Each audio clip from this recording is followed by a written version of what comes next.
demo in the building already. They don't have permit to demo yet, yeah. All right, thank you. Thank you to Sam Quantz for getting our live stream up and running. I'd like to welcome everybody here for the Salt Lake City School District Board of Education meeting. We're here now for the purpose of convening the meeting, and I will entertain a motion for a closed executive session for the purpose of discussing litigation, negotiations, and/or property, character, professional competence, or physical mental health of an individual. But before we do that, I should make note that we have board member Sika participating remotely while she's at a work conference in Atlanta, and at the table with us we have Dr. Gwendolyn Johnson-White, and welcome her here. Our superintendent had some travel flight cancellations and is on his way here right now, but will be a little bit later. So I will go ahead and entertain that motion now. I'll go ahead and do it. Thank you, Christy. I move that we go into closed executive session May 3rd, 2022 at 5:02 p.m. for the purpose of litigation, negotiation, and property, character, professional competence, and/or physical and mental health of an individual, and/or deployment of security personnel, devices, or systems. Thank you, Christy. Do I have a second to that motion? I second. Okay, motion by Christy, seconded by Mohammed. Let's go ahead and vote on the motion to go into a closed executive session. Starting with you, Bryce. Bryce Williams, yes. Jenny Sika, yes. Catherine Kennedy, yes. Nate Salazar, yes. Mohammed, yes. Melissa Ford, yes. Christy Sweat, yes. Okay. Thank you all. We'll go ahead and close this meeting at this point, and we'll see you all in a little bit for our public meeting.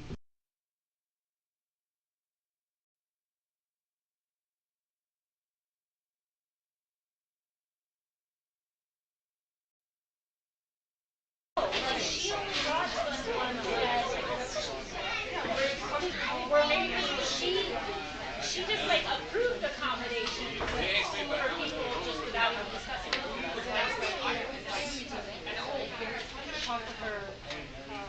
Then which one is it? Is it the Kirsten or is it the other one, Karen? She wanted to use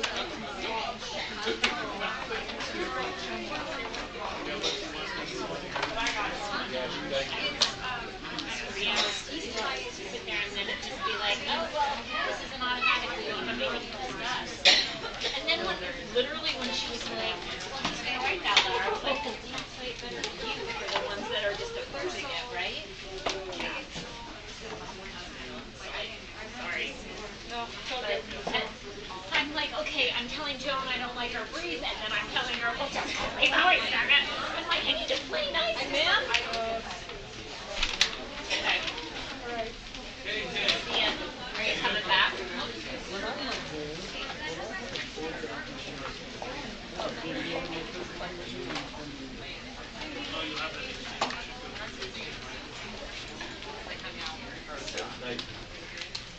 Yes, that's exactly right. It's the one that's in Alex. Exactly right. Oh God, no. I'm not even sure it's the whole night. But it should be fine. It should just work.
Well, yeah, because it was kind of like you were like, well, I'll have to wait 48 hours.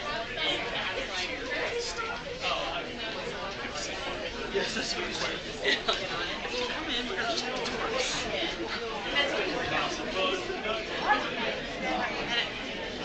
Yeah, we were just.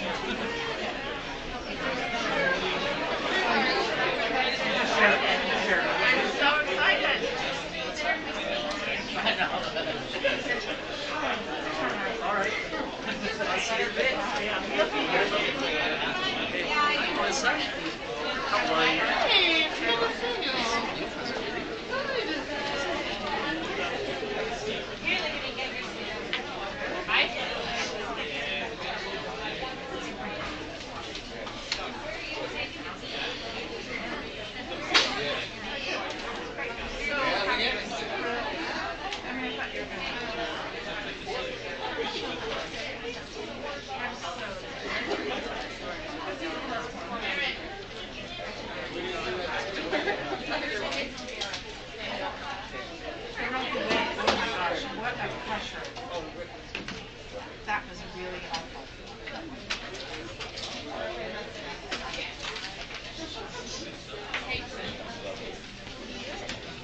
We'll give Christy this one.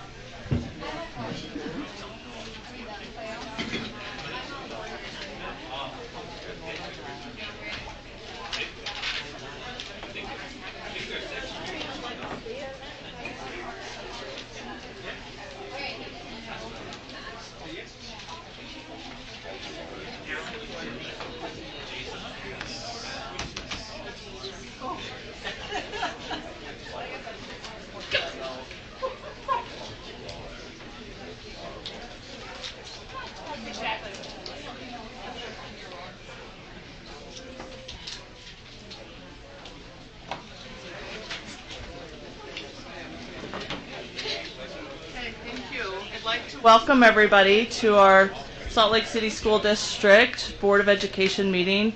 Today is May 3rd, 2022. It's 6:36 p.m. Thank you all for being here. A special welcome to our board members. And we have board member Sika participating from remotely. So thank you for joining us, Jenny. I'd like to also welcome Dr. Gwendolyn Johnson-White to the table. She's sitting in for Superintendent Gadsden, who is unable to be here tonight, but hopefully will be here a little bit later. And I'd like to also welcome everybody in the room. It's fun to see a room full of educators. We're happy to have you with us. I'd also like to make a special welcome to Jennifer Newell with Salt Lake City Office of the Mayor. She's newly working for the mayor's office as an education representative and a long-term educator in Salt Lake City, and so we're excited to have her here. Thank you for being here and joining us. I'd also like to welcome the superintendent's cabinet. Thank you. We are going to go ahead and start our meeting with the Pledge of Allegiance, and Mercedes Barrica from Highland Park is going to lead us in the pledge. Hello, everyone. We'd like to place our hands in I pledge allegiance to the flag of the United States of America and to the republic for which it stands, one nation, under God, indivisible, with liberty and justice for all.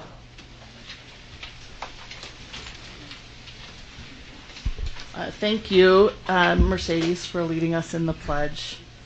We have some good recognitions tonight. It's always one of my favorite parts of board meetings is recognizing the good things that are happening in our district. Dr. Johnson-White, do you want to introduce the first recognition? Sure. We have the Battle of the Books winners, and Dr. Tiffany Hall will come and do the honors for us. Thank you. Wait. Stand up yet, Sam.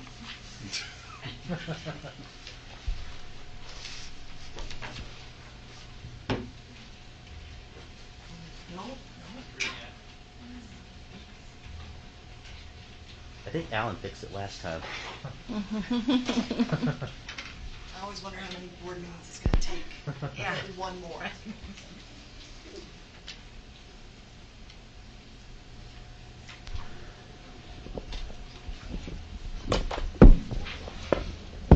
Thank you. I'm really excited to get to introduce our Battle of the Books teams to you tonight. The Battle of the Books, for our board members who don't know, we do a competition with our elementary schools and our middle schools each year. It is a lot of work and it is a lot of fun. And most of our elementaries and middle schools do participate in this. And we have our winning team here tonight. So I'm first going to introduce Julie Henderson from Hawthorne Elementary. And she is going to just give you a little rundown about what she did as a coach this year and what her kids had to do to be on this team. And I haven't seen Kara Budge from West come in yet. A few more faces than normal, so I don't see her. But we'll also recognize, even if they're not here, our team from West. But our team from Hawthorne is here tonight. So, Coach Henderson.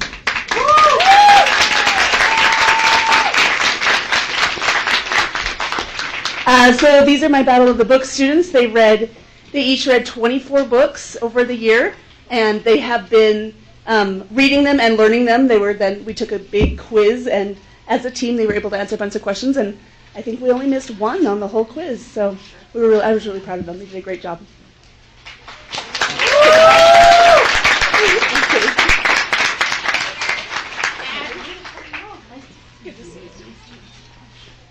We have some certificates for you amazing students. So I'm sure you have many favorites among those books that you read. So if you could just tell me your favorite today of those books that you read when you come up, if that's okay. So we have certificates. I'm going to face the audience. Is that okay, board, if I face the audience? Whoops. I'll sort of be to the side. So we have Kate Benton.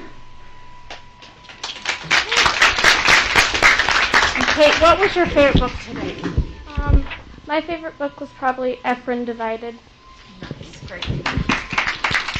And Emmy Reynolds. She didn't make it. Adeline Kerr. That's your last Pierre. Sorry.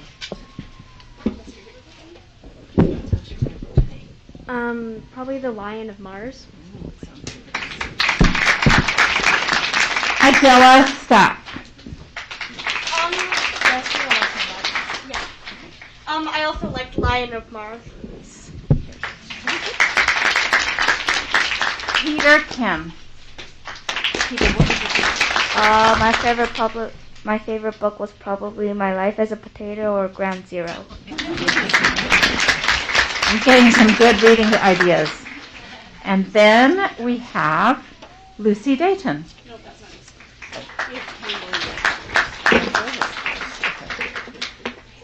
That must be the West High team. Oh, sorry. Thank you.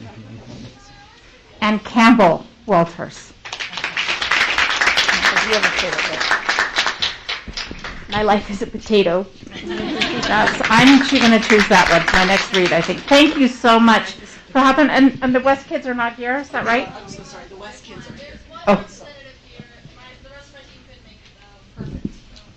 Come on up. Thank you. Thank you for doing that. I love it. My name's Andrea Ramos. Okay, Andrea, you are representing all of West. Yeah. Do you want to tell us more than one book? I don't know the favorites of all the rest of my teammates, but I think I can make some educated guesses. Good. I'd have to say my favorite book out of the books that we read is Bloom. And do you want me to tell you about that book? Or? Yes, please. All right. Bloom is right about now when aliens have sent a bunch of plants to come and invade Earth and kind of terraform it before they get here. So that's what that book is about. And I'm assuming, I've heard from my teammates that they really liked a book called, let's see, what's it called? Bone Crier's Moon. I'm not entirely sure what the plot of that book is because I was not assigned that book, but yeah, my teammates recommend it. So, yeah. Great. Well, thank you. Can we get a picture of all? I'd like to get a picture of all these students, if that's okay. And then, did you happen to read My Life as a Potato?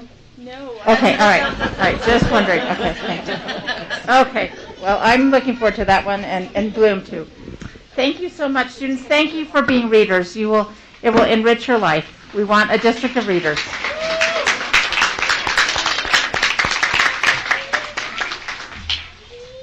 Okay, over here.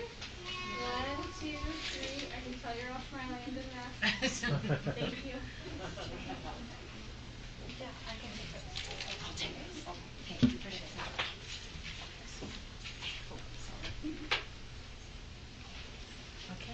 Congratulations, you guys.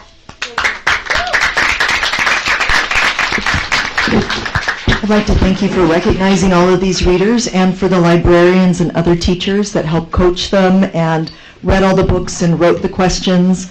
We're just, as always, so grateful to you for your support of our libraries and our librarians so that we can make things like this happen. We'd also like to challenge you. Yes, please, for our librarians. Thank you. We'd like to challenge you for next year's Battle of the Books. We put a bookmark in your board materials with next year's elementary book selections. So please feel free to read along with us as we get ready for next year. Thank you. Thank you, Dr. Hall. And thank you readers. That's a really fun recognition. Thank you, Dr. Kennedy, for doing that. It's a board priority that all of our students are reading and reading well. And I appreciate all the work that so many in this room do toward attaining that goal. Thank you. We have one more recognition. Dr. Johnson-White, do you want to introduce this one? Yes, this will be the Academic All-State, and Missy McKay Whittiers will come and present. Welcome, Missy. Thank you for being here. Yes, this is great. All right. We don't have our Academic All-States here because we would have a total of 89 that would be here. So what Academic All-State is it's the highest honor that Utah High School Association gives to our athletes, and we call them our academic athletes. And it's really important for them to be recognized for their success on the field as well as their success in the classroom. So over 25 years, the UHSAA has presented the Academic All-States, recognizing those students who have excelled in the classroom as well as athletic competition. With over 85,000 students participating in high school activities, this award is the most prestigious honor the UHSAA presents to the senior students. And how they are able to do this, again, they have to be seniors. They apply on what is called Register My Athlete, and that is where they upload all of their documentation for that they have had physicals and any papers that we need to have signed. The Utah High School Association will download those senior names that are registered in Register My Athlete, and then the ADs, the athletic directors, sorry, I'm used to acronyms, they will verify that they are seniors. They'll also verify that they have uploaded, or they themselves, the ADs, will put on the SAT or the ACT tests on there. Plus, they have to upload an unweighted cumulative, unweighted GPA cumulative that will go on to, that's on their transcript, and they will upload a current transcripts. The ADs verify all of this. There is also deadlines that are on the Utah High School website that they must meet. If they don't meet that deadline, then they're not eligible for it. The Academic All-State Award is decided by either meeting an index or having a 4.0 unweighted GPA. We do have certifications or certs that we will send to each of the individuals coming from the Salt Lake City School Board as well as from Dr. Gadsden, and recognizing that we as the Salt Lake City School District recognize their efforts and their time that they put into academics as well as is into athletics. So just a real quick, fall, we had 29. That's football, girls soccer, boys golf, girls tennis, cross country, and volleyball. In winter, we had swim, boys basketball, wrestling, boys and girls wrestling, girls basketball, and debate. And we didn't have any in music and theater. They would have been included in that at that time too. So again, remember, it's just not athletics. We have all of our activities too, and we recognize all of them. And in the spring, we had 37. We had boys tennis, girls golf, softball, baseball, track and field, girls and boys lacrosse, and boys soccer. And starting next spring of 23, we will be adding boys volleyball. So that's going to be really exciting. So that gives more opportunities for our kids. Thank you.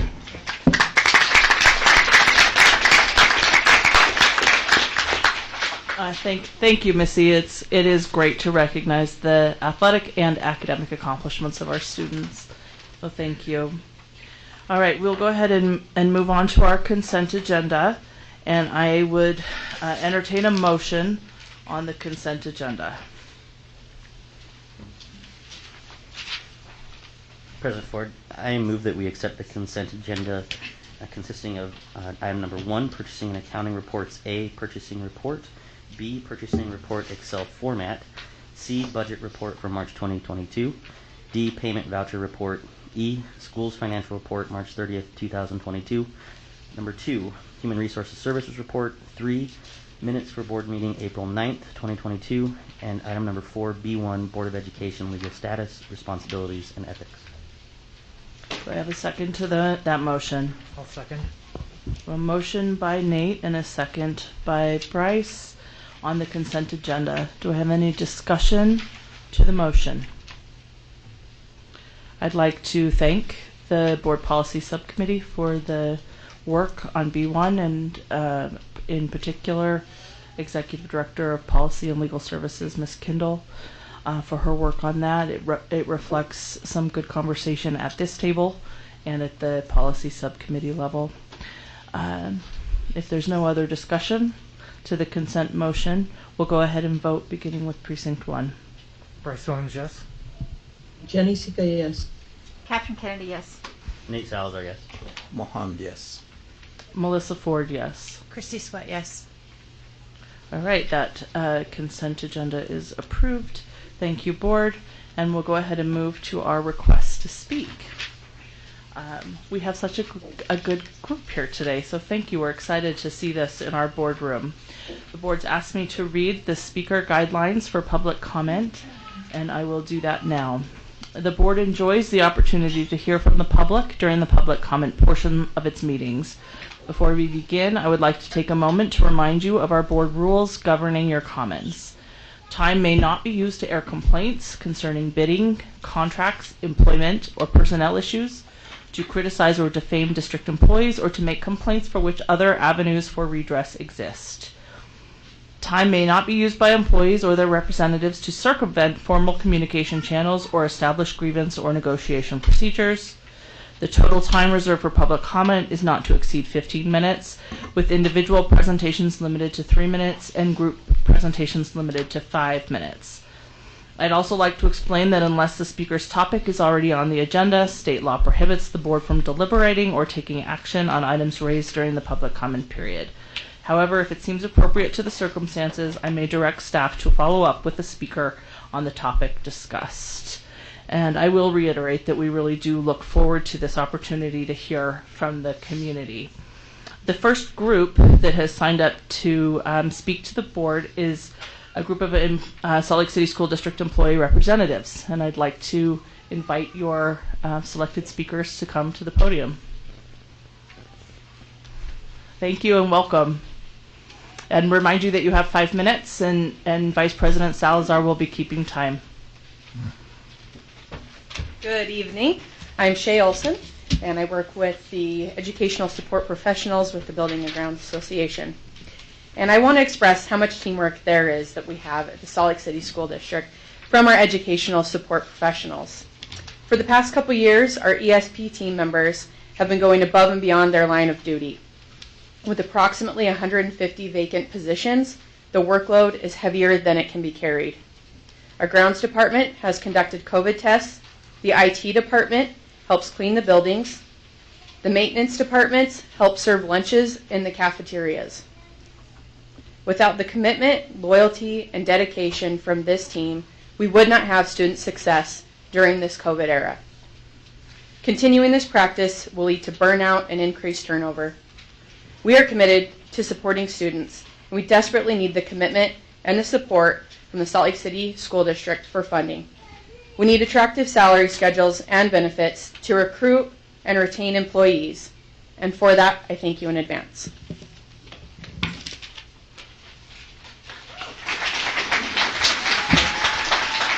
Hi, I'm Cindy Davis, Transportation Bus Driver Trainer and President of our local. I want to thank everyone at the Transportation Department for all that they have done over the last 2 years. Drivers deliver supplies to local food banks, deliver food from the food banks to the schools. We help deliver lunches and homework packets. Throughout the last couple of years, we have all had to make sacrifices and find ways to go the extra mile. Like everyone else here, we are short-staffed. This means kids get to a rocky start to their morning rather than starting their day at school with a smooth bus ride and breakfast. They're late from the drivers who have to double up routes. Our entire staff, trainers, and mechanics are out behind the wheel. While our routers are driving, they're having to listen to the radio and still keep operations going. While our mechanics are out driving, they're having to radio calls and buses that break down. When a bus breaks down, kids may have to wait for the mechanics to finish their route before they're able to do the rescue. We need to do something to retain and recruit not only our contract employees, but our hourly employees as well. We want our employees to want and to be proud to come to work and not seek employment elsewhere. Thank you. Thank you, Terry. My name is Tanya Slaughter. I am currently the kitchen manager at West High. As a child nutrition manager, I have worked with so many dedicated, caring, and genuine employees in this district. I want to thank you all for addressing some of the wage issues for our hourly employees earlier this year. This increase in starting wages has made a difference for many of our workers who are hardworking and deserve to be compensated for their labor. It is for the same reason that I'm standing in front of you today asking that you extend this address to our contracted employees who too are hardworking and deserving of compensation. In child nutrition, we currently have over 40 unfilled positions. Having this many vacancies puts a tremendous strain on our current managers and employees. Our managers are waking up early, staying late to make up for these vacancies, especially since the beginning of the pandemic. Our managers, myself included, are tired. Morale is low in the kitchens, and we are struggling to find joy in feeding the kids anymore. Despite these hardships, many of us have stayed. We have worked through the pandemic, and yet our wages have not kept up with the current market.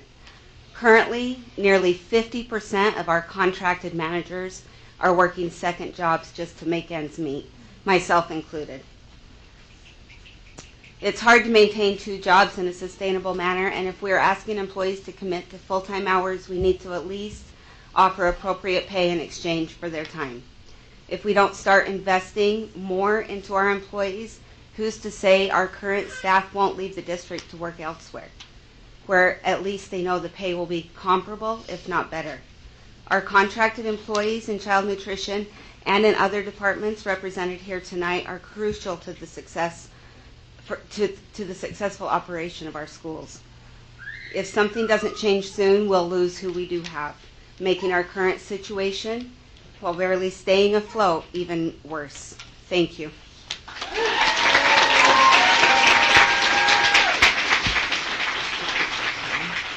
Good afternoon. I'm Elia Ocampo. I'm the head custodian at Parkview Elementary. I just wanted to thank you guys for letting us speak and taking a moment to listen to what we have to say. I would also like to thank everybody that's here showing their support. And I want to extend my gratitude to every single person from every single department that has helped us. With how short-staffed we have been, we have had kitchen managers helping us, we have grounds crew helping us, IT. Every single person in here has had a piece or a bit of our success so far. We have had so many custodians burnt out from working second shifts and sometimes even 3 shifts just to keep the buildings running. So I would like you to please take that into consideration and take everything that my colleagues are saying. Thank you. Thank you.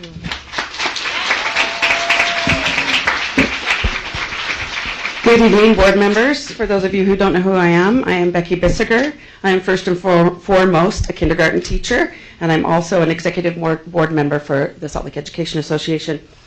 Being last makes it tough because then I'm rushed here a little bit, but I just want you to bear with me real quickly while I share a few other extra thoughts that have not been covered this evening. I'm going to start by saying more must be done to recruit and retain. More must be done to recruit and retain. We've heard just in this last few minutes from everybody about people stepping in, and a lot of what I wanted to say has been covered. I'm going to skip down just a little bit and cover these points right here. It is no mystery that teachers and all other school district staff, all of us out here, are being asked to do way too much. We can blame it on the pandemic, but there are a lot of other things that have come into play for this. We want to offer competitive salaries. We want to offer competitive wages and above so that we can recruit and retain the best. We need to start that early on. We have administrators and buildings and grounds employees donning hairnets to serve lunches to our students. In some instances, our academic coaches are covering classes when teachers are out. More must be done to recruit and retain. We have middle and high school teachers giving up precious prep periods to cover a colleague's class. We have paras and interventionists pulled from imperative Tier 2 and Tier 3 instruction for students in order to substitute in classes. We have elementary school teachers having to surrender critical planning time and adding to already full classrooms by absorbing a colleague's students, not just for one period, but for an entire day. All of this with little compensation. More must be done to recruit and retain. This is the only profession wherein it is so complicated to take time off, and it is also the profession where the most self-care must occur, so we are all at our best for our students and our colleagues. We should not feel stressed or punished when we need to take time off. All of us out here are being asked to do much more than we are able to handle. More and more people are leaving the profession. We need help. We need support. We need more people in the right places, and that is in our school buildings where we teach our students and where we need to provide safe buildings and grounds for them. More must be done to attract and retain. We need to be shown that we are appreciated. Words of praise are nice, but they don't pay the bills. It is common knowledge that there is available money in Salt Lake City School District. We need salaries that allow us to provide for ourselves and family. 3% is what I want for body fat weight, not for a salary increase. Thank you, Becky. Thank you, Melissa. We can do better than this, Salt Lake District. We need you to do better than this. Show us that you know you can't do it without us. Thank you. Thank you.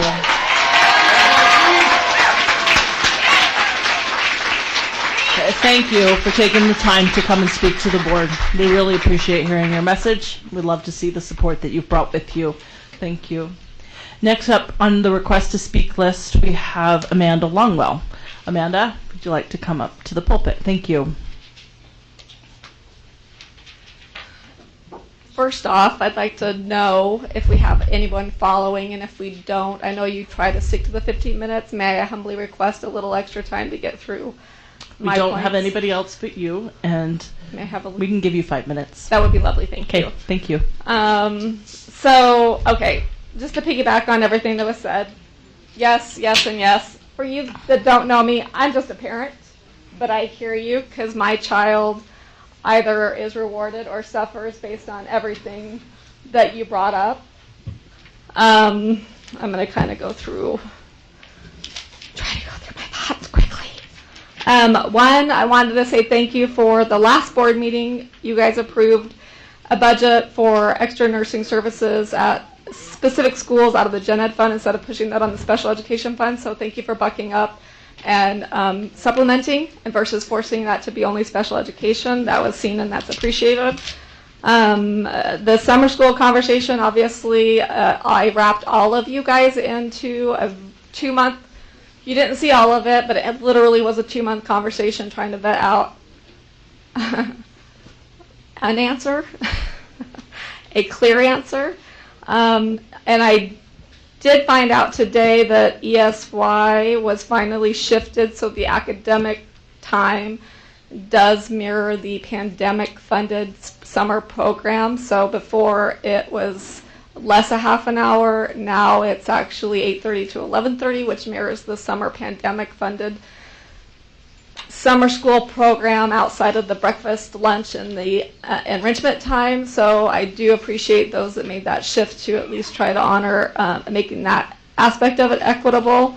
That email apparently rolled out just yesterday. Thank you for that. The enrichment bit, it's been yet to be answered if that was going to be pushed out of the special education budget and on only the special education department to provide that, where in the general education realm, general education is supported by multiple departments, but typically the defer in special education is special education gets to deal with it and they're on their own, essentially. In the budget conversation, I just can't. The state obviously does extra funding for special education students as well as the federal. State does more. Obviously, there's other local monies. There's a significant level of property tax monies that's coming in. Yet to continue to expect special education to stay in their own lane is obscene. There's a lot of all. This is for all the students. But there's multiple layers in here that talk about academic coaches, the provision of those coaches to special education versus general education is not equitable. It is not even relevantly close. If there was time spent on that, that could be totally vetted out. There's a lot of emphasis about instructional experts and their content and grades. Your special education, especially in the self-contained units, are typically expected to be experts in multiple grade levels, content, and such, and so to be expected to provide quality education that is their fate for students with disabilities, for teachers who are special education teachers to be experts on multiple levels of curriculum and have minimal academic coaches support is just, to even expect that to be rational is absurd. So just kind of vet out our academic coaches that are provided to the gen ed population. Is it actually a meaningful and comparable and equitable provision to those in a special education realm? Because what I'm vetting out is it's not. And again, the academic coaches for the general, it really emphasizes literacy, mathematics, science, digital learning coaches, and then special education coaches. I won't get into that. Paraprofessionals, supporting our teachers. If we are not putting proper support in those classrooms, you can pay a person $1 million and they will fail. Paraprofessionals are underpaid. They are not paid a living wage. They are not paid benefits. Subsequently, the turnover is absurd, and it does not equate to properly supported classrooms to help the teachers succeed, to help the children succeed. And one of the statements in the budget was helping the children access opportunities in their adult life, wording, talking off the top of my head, but basically, why aren't we focusing on meaningful opportunities instead of just future opportunities? Future opportunities doesn't mean it's meaningful. Amanda, thank you. I'm sorry, that's your time, but I do want to say thank you always for your passionate advocacy. Can I say one for more? all students. Is that okay? Vice Principal, I know you guys are talking about it. You pointed out later. Make sure you're really looking at what programs are in those schools before you kick a vice principal, because when you've got specific programs, you need those extra supports in there. Thank you so Thank much. you for giving me the extra time. I appreciate it. You bet. Thank you, Amanda. Thanks for being here.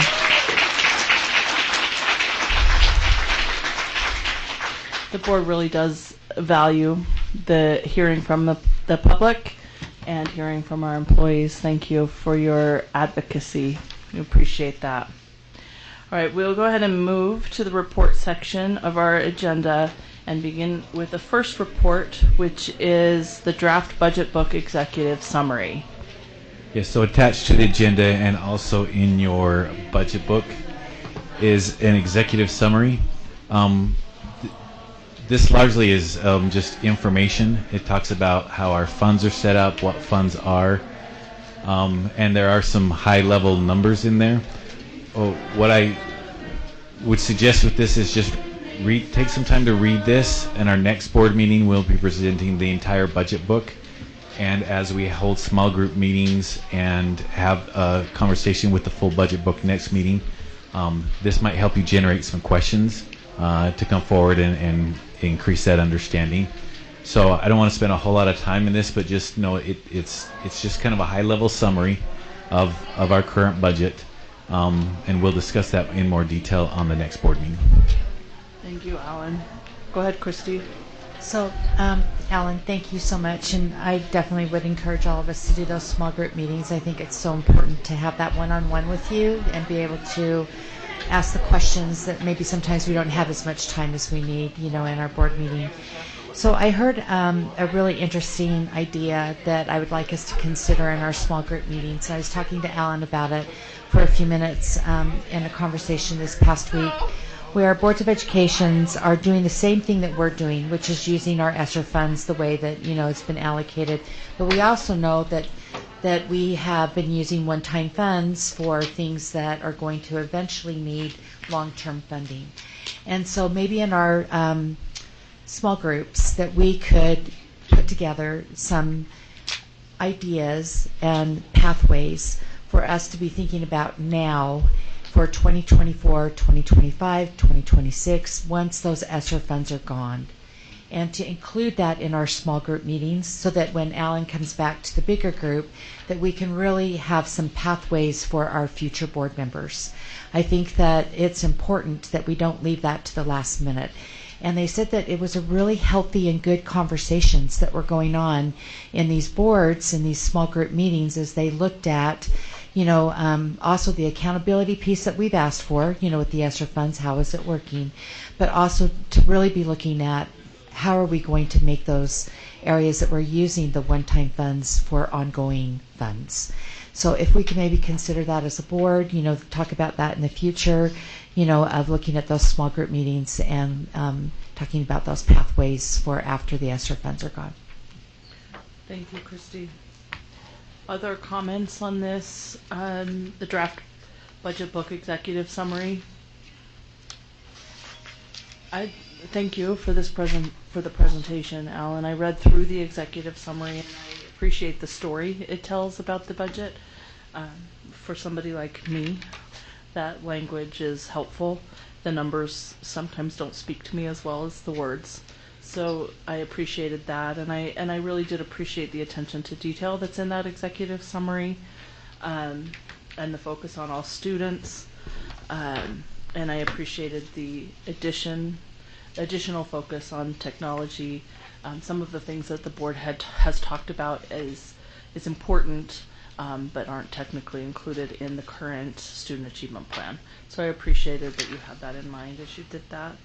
I would encourage the board to take advantage of the small group opportunity to meet with Business Administrator Kersley, especially as maybe it's only your first or second time going through this budget cycle.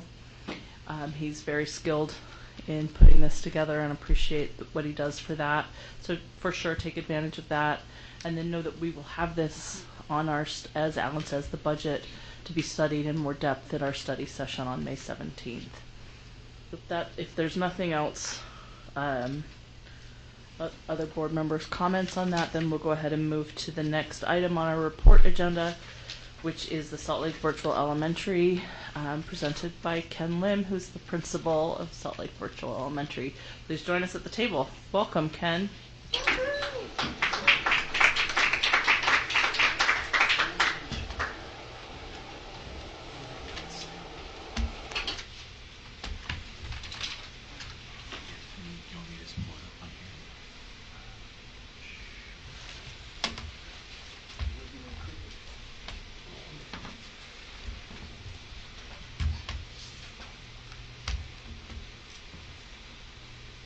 We're happy to have you here, Ken. And Dr. Mackey as well. Thank you. Oh, okay. Thank you. Not Dr. Mackey. Sorry. The masks are hard. But thank you. As the board may recall, when we started with the Salt Lake Virtual Elementary this year, we requested the principal report to the board on a regular basis so that we know how it's going. So welcome, and we're glad to have you here. Thank you. Thank if you. It's okay, I'll move this for a few minutes. I appreciate the opportunity. Get my clicker here, make sure that I'm on the same page as everyone else. And I just want to maybe start with it was fun to have the teachers here because really this is a wonderful opportunity for me to be part of starting Salt Lake Virtual Elementary. The people who get to be a part of making it work for students and parents really are our teachers, our paraprofessionals, our office staff. I'm just very grateful for them and just want to start by saying how professional they've been and what great work they have done with our students and our parents. So that's, I think, an appropriate way to start. Some of the slides you'll notice will look similar to slides that I've shown in the past. Just a little bit of updated numbers. You'll notice that some of our younger grades have enrollment has gone down a little bit, but in the upper grades has stayed pretty much the same.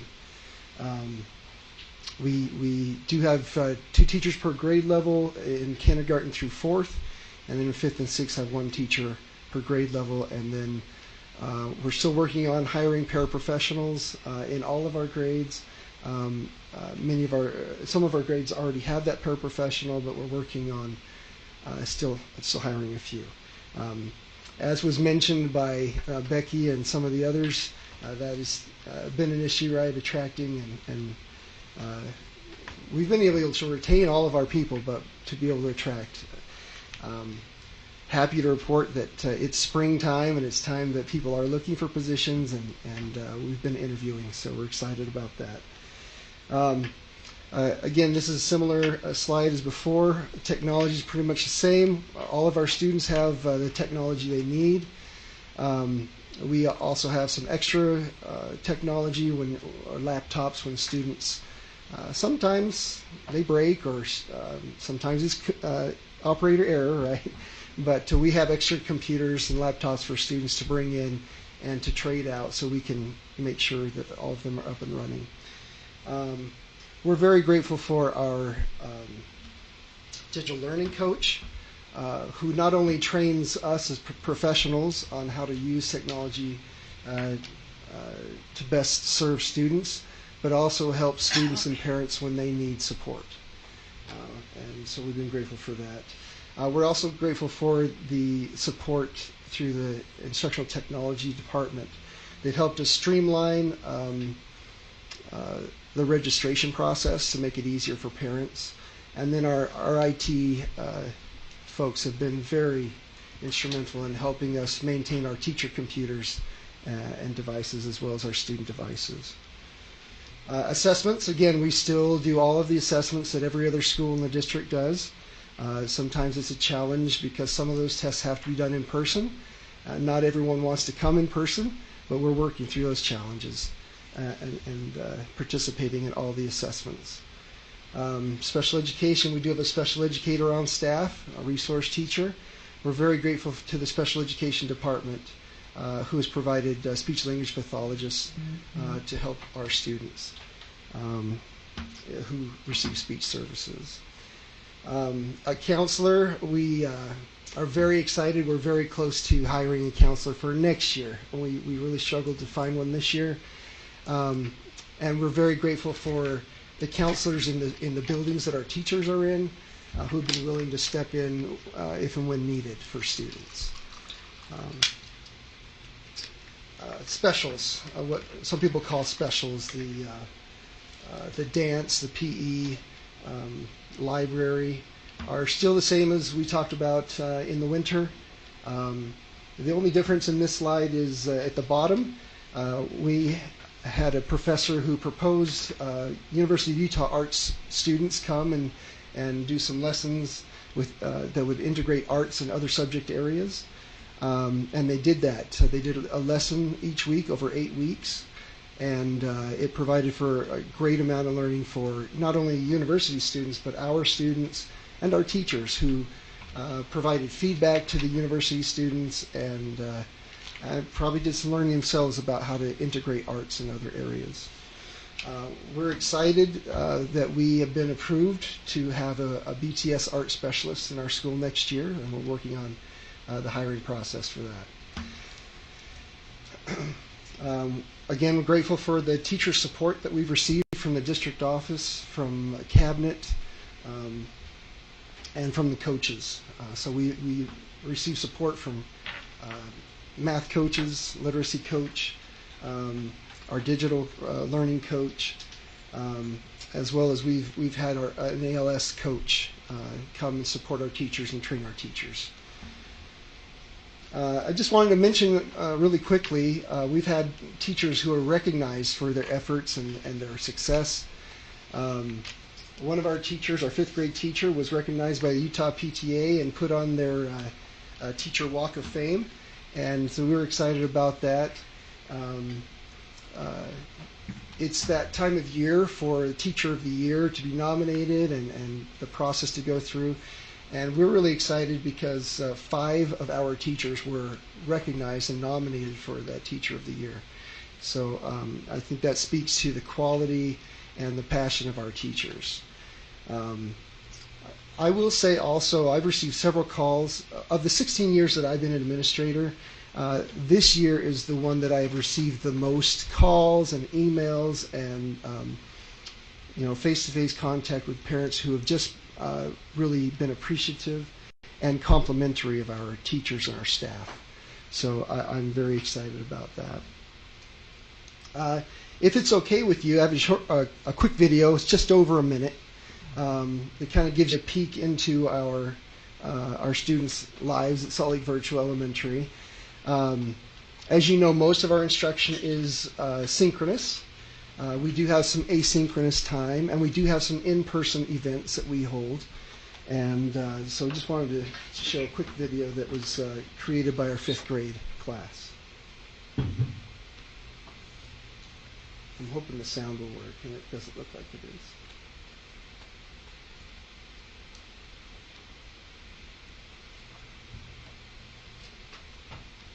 Well, anyway, since the sound isn't working, I'll just do a little bit of that. You saw there some in-person activities. Students have been to museums, to the parks. We've worked on writing, math, social studies, and science on these in-person activities. You can see the instruction here with, this is a science lesson that they're showing right now, their teacher, their work. Our teachers have been very creative on finding ways for students to show their learning and to increase deep levels of learning rather than just kind of surface level. So that they've been working hard on that. This shows them with their guitars. Our 4th graders are learning ukulele, and our 5th and 6th graders are learning guitar, and they'll be having a concert here on June 2nd. Riley was kind enough to host our concert coming up. Just wanted to share a few tidbits about next year. We're looking forward to continuing our success. We're excited. We're grateful to all of the schools, the administrators, and the staff and faculty at each of the schools that we've had teachers at. Just want to mention, Washington, Newman, Riley, and Parkview have all been great hosts and been willing to house us and been kind to us, and we are grateful for that.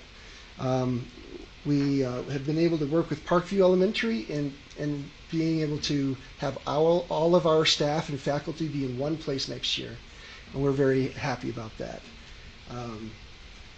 We're going to move to having synchronous instruction all 5 days of the week, and then our intervention will be dispersed throughout the week, which really is a more effective model. We'll continue to provide all the services that we've had this year, and we'll have our first land trust plan that we'll be able to implement this next year. And so, we've built a lot of momentum. We've learned a lot. We've grown a lot, and we plan to continue that growth and learning, and then implementing things that we, have learned this year.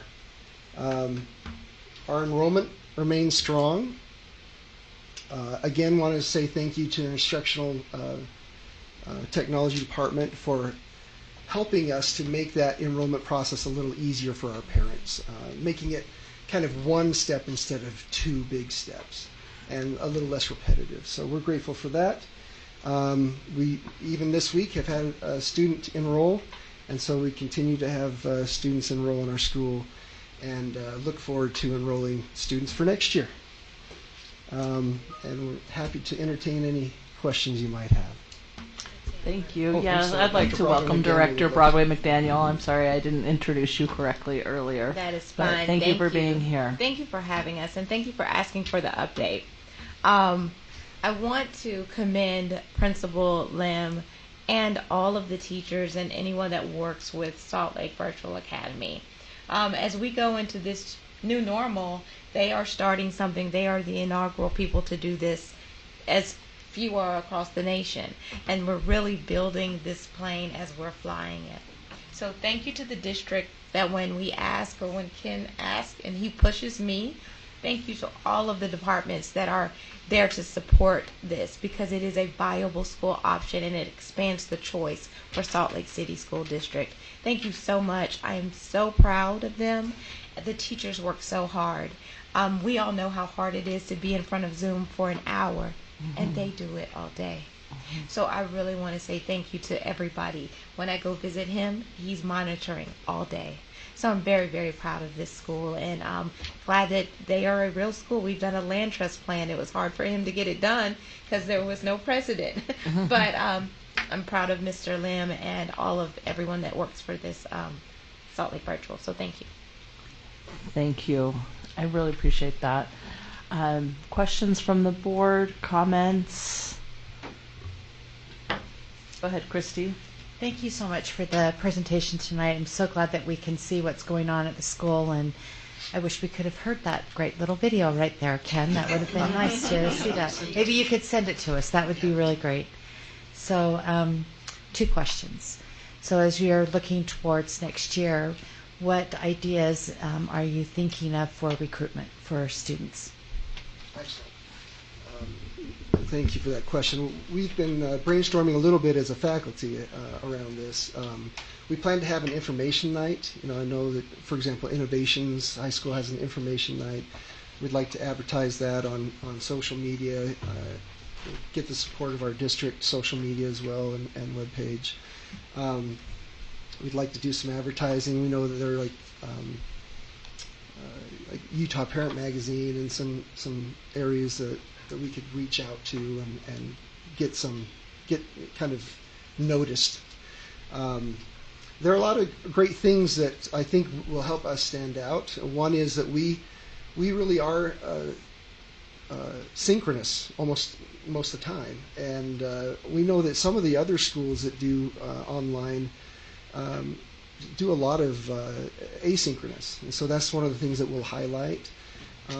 We'll also highlight our smaller class sizes. We know that there are other districts who have online schools that don't consider how many teachers they need or class size until they hit 50.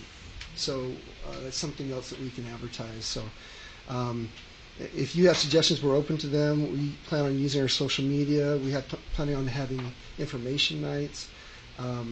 and using our district social media and our information officers as specialists to help us with that. Thank you so much. I think that I'm really grateful that Jennifer is here tonight, from the mayor's office. I think that, the great programs that we have in our city, to be able to attract other students, parents who work in the city or that are working at home that, from outside of our district. I think that working, with our city mayor and with our city council and with the district, that this is a gold star, for us. And I think that being able to say this is really exciting where we're going and that, students have, options here in Salt Lake City School District. So thank you for that. My second question is for Alan. And so Alan already knows what I'm going to ask. So how are we doing with budget? So if you remember when the board first approved the virtual school, it was a 2-year trial using ESSER 2 funds. So this is year 1, next year will be year 2. So at some point the board will have to decide.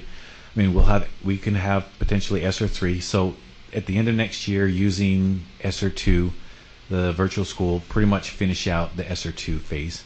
Then we'll have the option to move to a WPU funded model or another year of ESSER 3. That'll be a decision presented to the board sometime early, probably next winter. Next winter. Thank you, because I think that's a great time for us to get a good assessment, what the enrollment looks like, where we're headed. And again, having those pathways, that we can say, here's this great program, how are we now going to infuse ongoing money into what we're using right now is in our ESSER funds. So keep up the good work. Let's get that profile up there, and make sure that, parents and kids understand what the program's really all about. So thank you. Thank you. Right, Catherine, go ahead. Thank you very much for all that information. I'm excited to hear about the progress you're making, and looks like kids are happy and doing well. I was really pleased to hear that you're getting a BTS specialist. Really glad to hear about the arts education class. That sounds wonderful. I'm glad the kids have that opportunity. I'm wondering if there are any specials that you know of that other kids are getting that your school is not getting. I don't know. I know they look different, right? So, for example, PE, right? It's not in person, obviously. We have done videos. We're looking into through Playworks. Playworks has provided videos for both PE and recess, and our partnership with them, we're planning on continuing. We are looking at the possibility of having like a synchronous PE instruction through Playworks. Great. That's discussions ongoing with them.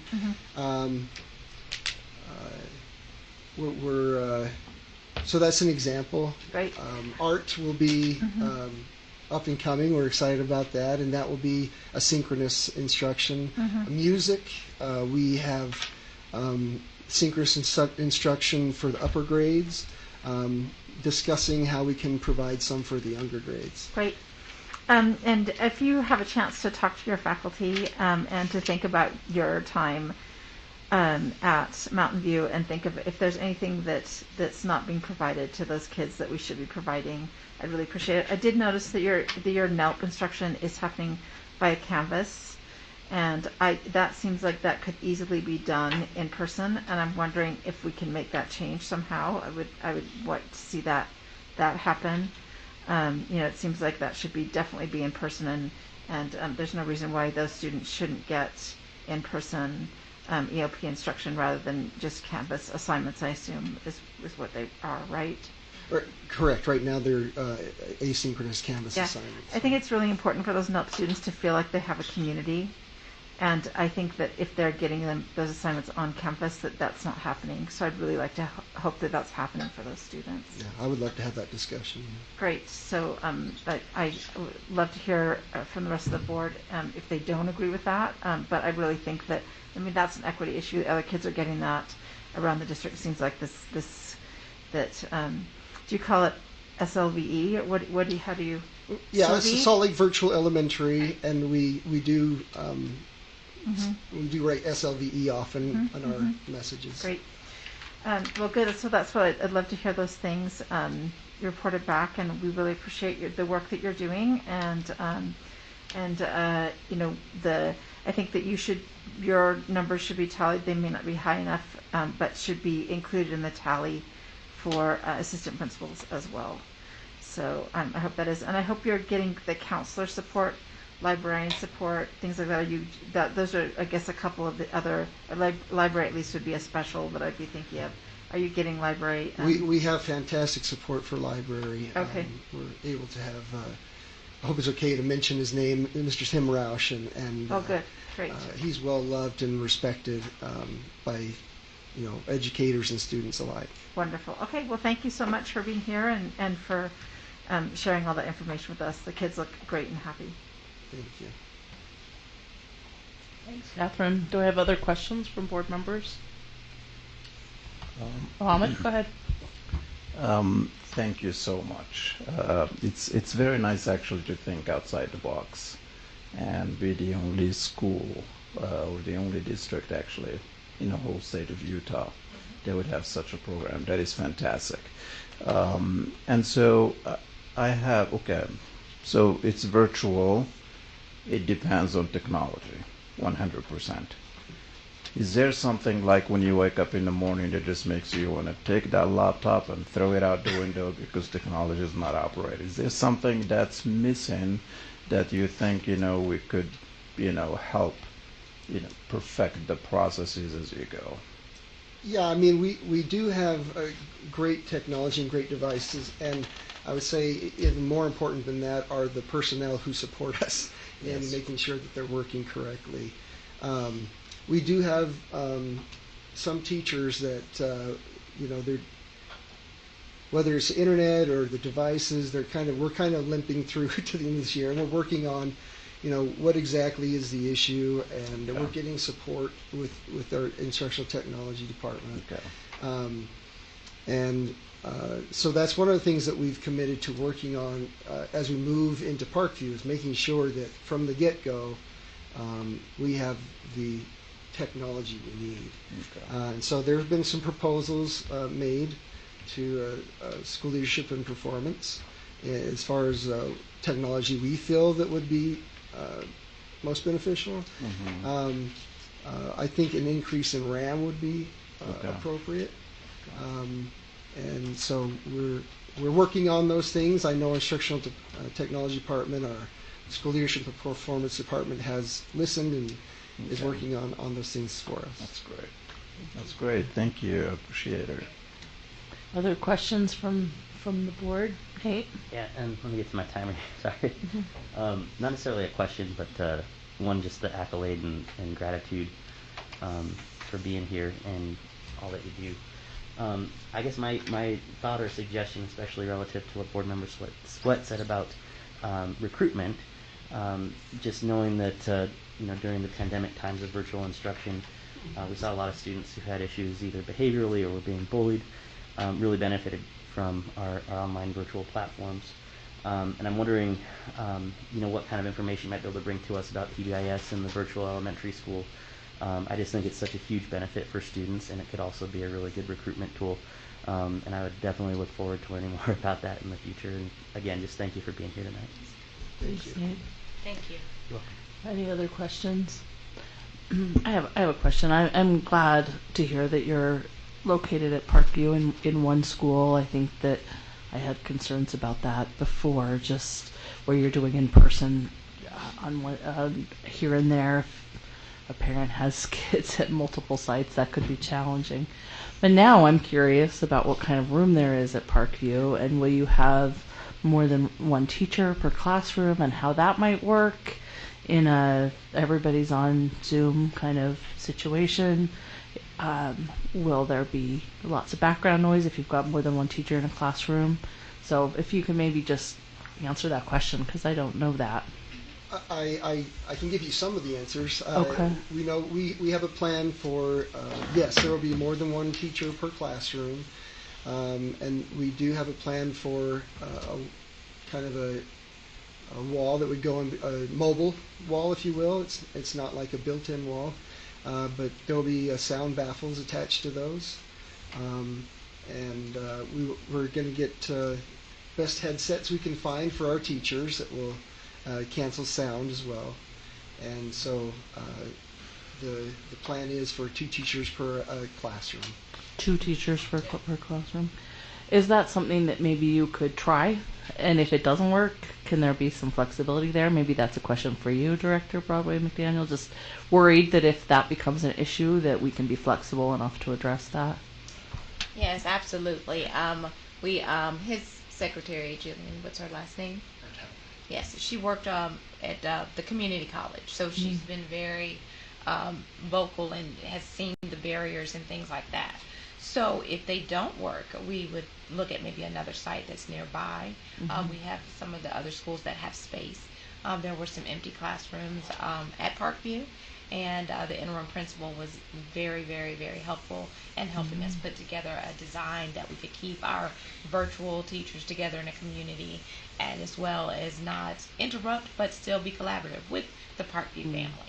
So it will be a trial, and we're hoping that we will be able to get the best equipment and to start it off correctly, so that we will not have to make huge adjustments, but it would not be something that would interrupt, multiple schools, because I also, was concerned that people were spread out.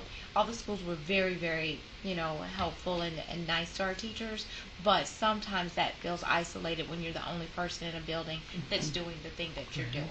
Right. So it's good to try to get them together. I appreciate both your thoughtfulness on that, and recognize that, when you say you're kind of building the plane while you're flying it, that applies here. But I will 100% support what Dr. Kennedy is saying in terms of making sure that the school has all the supports it needs. It's an elementary school and deserves all of the supports that we provide to all of our elementary schools. Well, thank you. I truly appreciate it. Thank you. Thank you for being here. Thank you so much. All right. Thank you, board.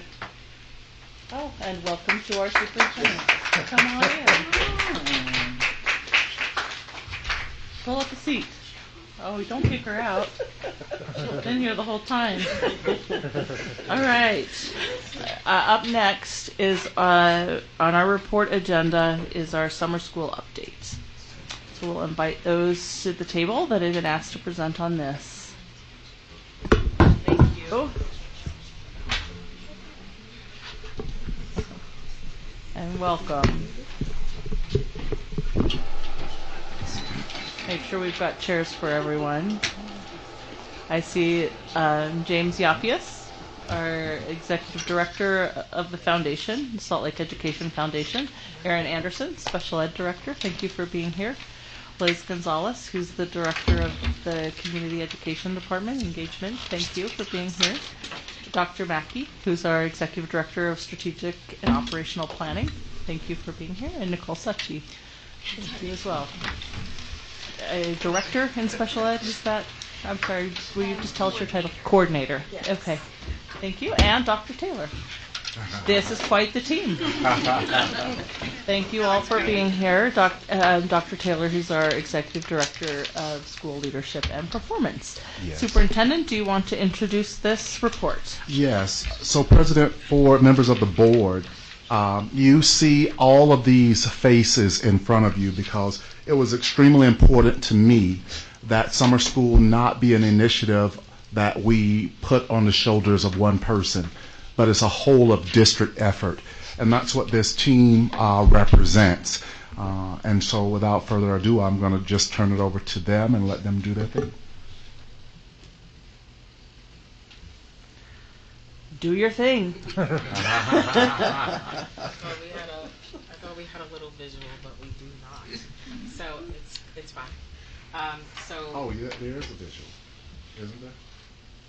No. Oh. Not that was attached to the agenda. There wasn't anything attached to the agenda. It's all good. This is improv. Yes. We're all ready. We're all ready.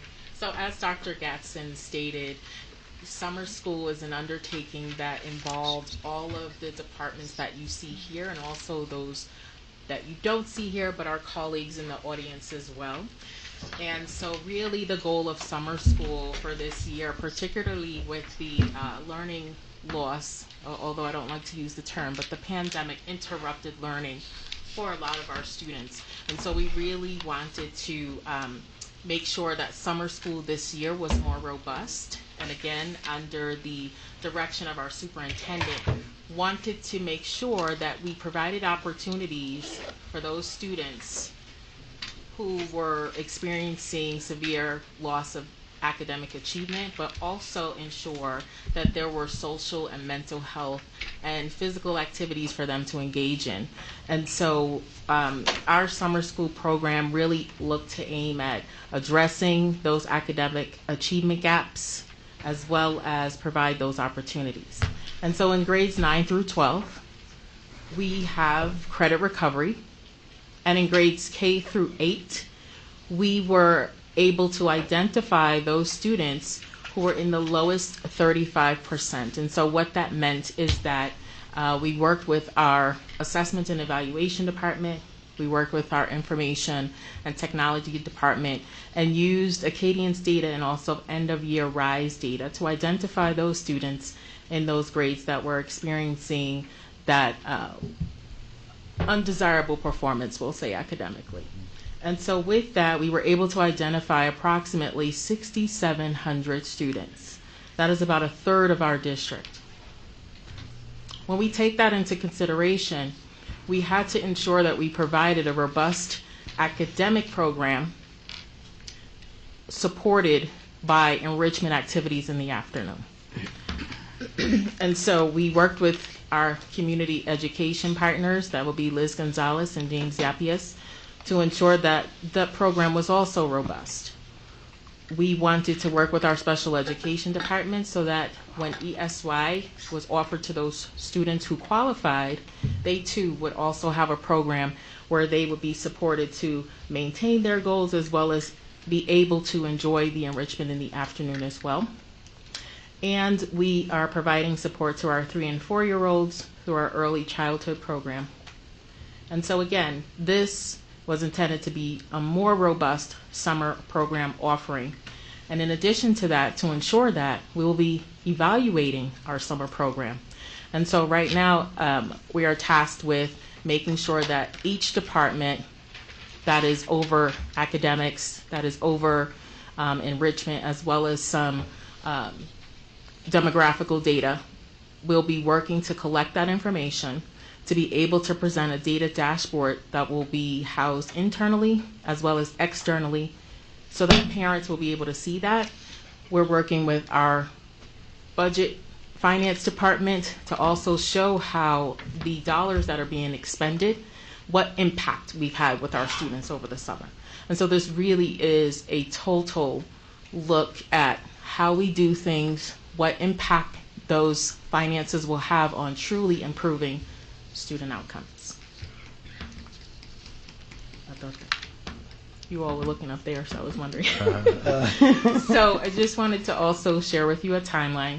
So we started having these conversations February 28th of this year, which we learned historically is earlier than what we normally would do summer planning.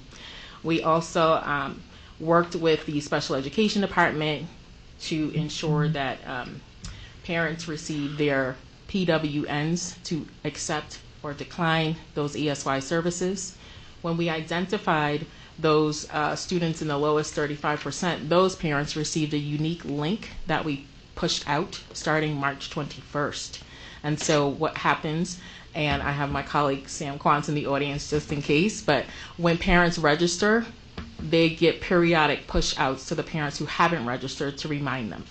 In addition to that, the community education link to register is also digital, and they would access that link, and that link was opened as of around April 5th. There we go, April 5th, for parents to register in that way. And now we have the program set, just about set and ready to begin. We've worked with Paul Schulte with facilities, and so we've identified right now just a little over 13 facilities because we also had to take into consideration efficiency schedules. to make sure that we were operating optimally over the summer and not having buildings open unnecessarily. And so we were able to do that. We work with the nutrition department to ensure that all of our students will be able to receive breakfast and lunch. And Mr. Martinez of our transportation department is working out the routes to make sure that all of our students arrive at their sites on time. And I don't think I'm leaving anyone out, but I also want to not hog the mic time and pass it over to our community education folks who were definite partners in this work. I do want to also give a shout out to Dr. Hall and her team for the academic program, which they really dug deep to make sure that there is a process where students will engage in sort of baseline assessments, if you will, coming into the summer program. That will help teachers identify the goals to work on, strategize for small groups, and differentiate. There will be a mid-summer reporting for all of the students participating, which will be able to allow parents to see how their student is doing in summer. So that will happen in week 4, and at the end of week 6, they will receive an end of summer year report. And so when I mentioned earlier that we are definitely holding ourselves accountable to this work and what we do for our students, that is real, and it will be in totality, if you will, for all of our programs. Also want to give a shout out to Audrey Powell, who is overseeing the early childhood, really working with our parents as partners there, and identifying those parents and students that will be participating in our 3- and 4-year-old programs, our peeps and keeps, right, Dr. Hall? Peeps and keeps. And so they'll be working with that program. And now I will turn it over to James Zappius and Liz Gonzalez to talk about the community education portion.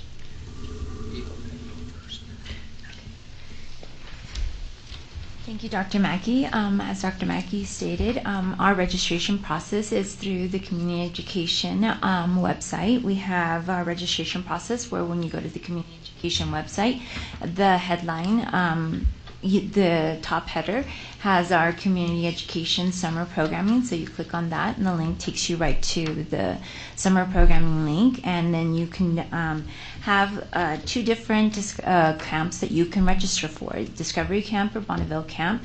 And depending on which camp you are wanting to go to, everyone is able to register to the Bonneville Camp, and then the Discovery Camp is available for our Title I students.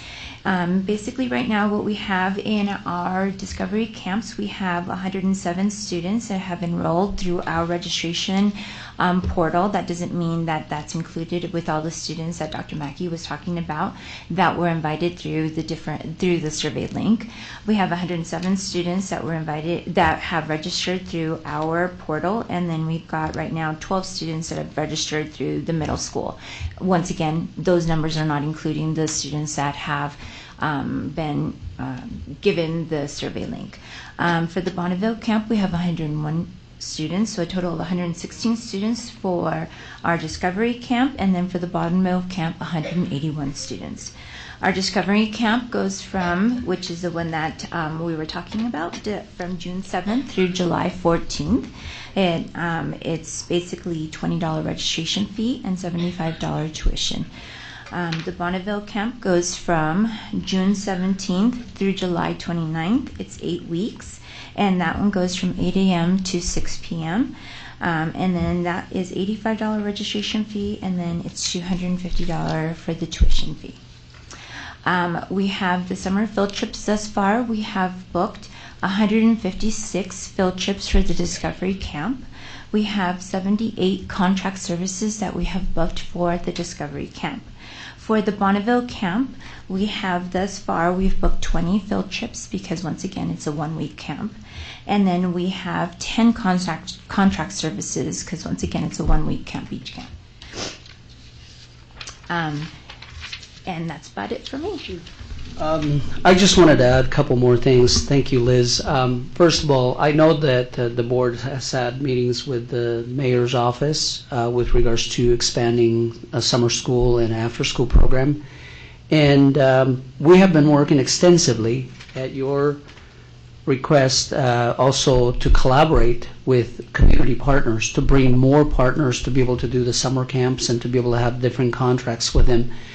The nice part about that is that as we're collaborating with our community partners, it's creating an opportunity for us to also expand resources, and that has happened extensively in the community ed. And as you can see, the camps that are listed there, it takes a while to create those contracts. So I just want to say thank you again, and I know that this has been a team effort, and we appreciate all the support we've received. So thank you. Thank you, James. I'll pass it over to special ed. Yes, and I just wanted to add very briefly that what you're hearing is that we identified the lowest 35%, which I told you earlier. Those invitations went out to approximately 6,700 students. And now community education is referring to the other 65% of the district that is open and available to register for summer school. And so for those that receive that unique link as part of the 35%, right now we have approximately 1,000 students that have registered K through 8, and our 9 through 12 in terms of credit recovery is hovering around 110.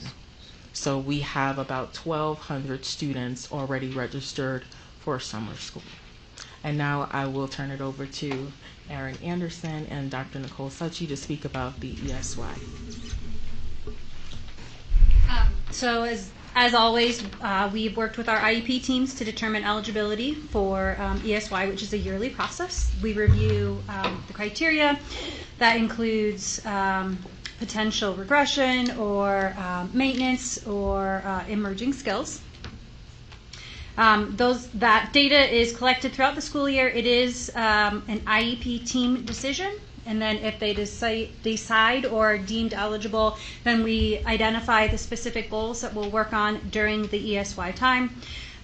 We make sure that we have the materials based on those goals are created for the summer opportunity of ESY.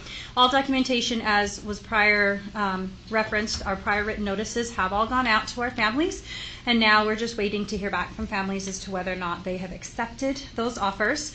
And really it is a family's choice, so we will identify need, and then based on that IEP team and goals, and then the families have the ability to say absolutely, or they may just say, no, we have other plans for the summer, and that's okay.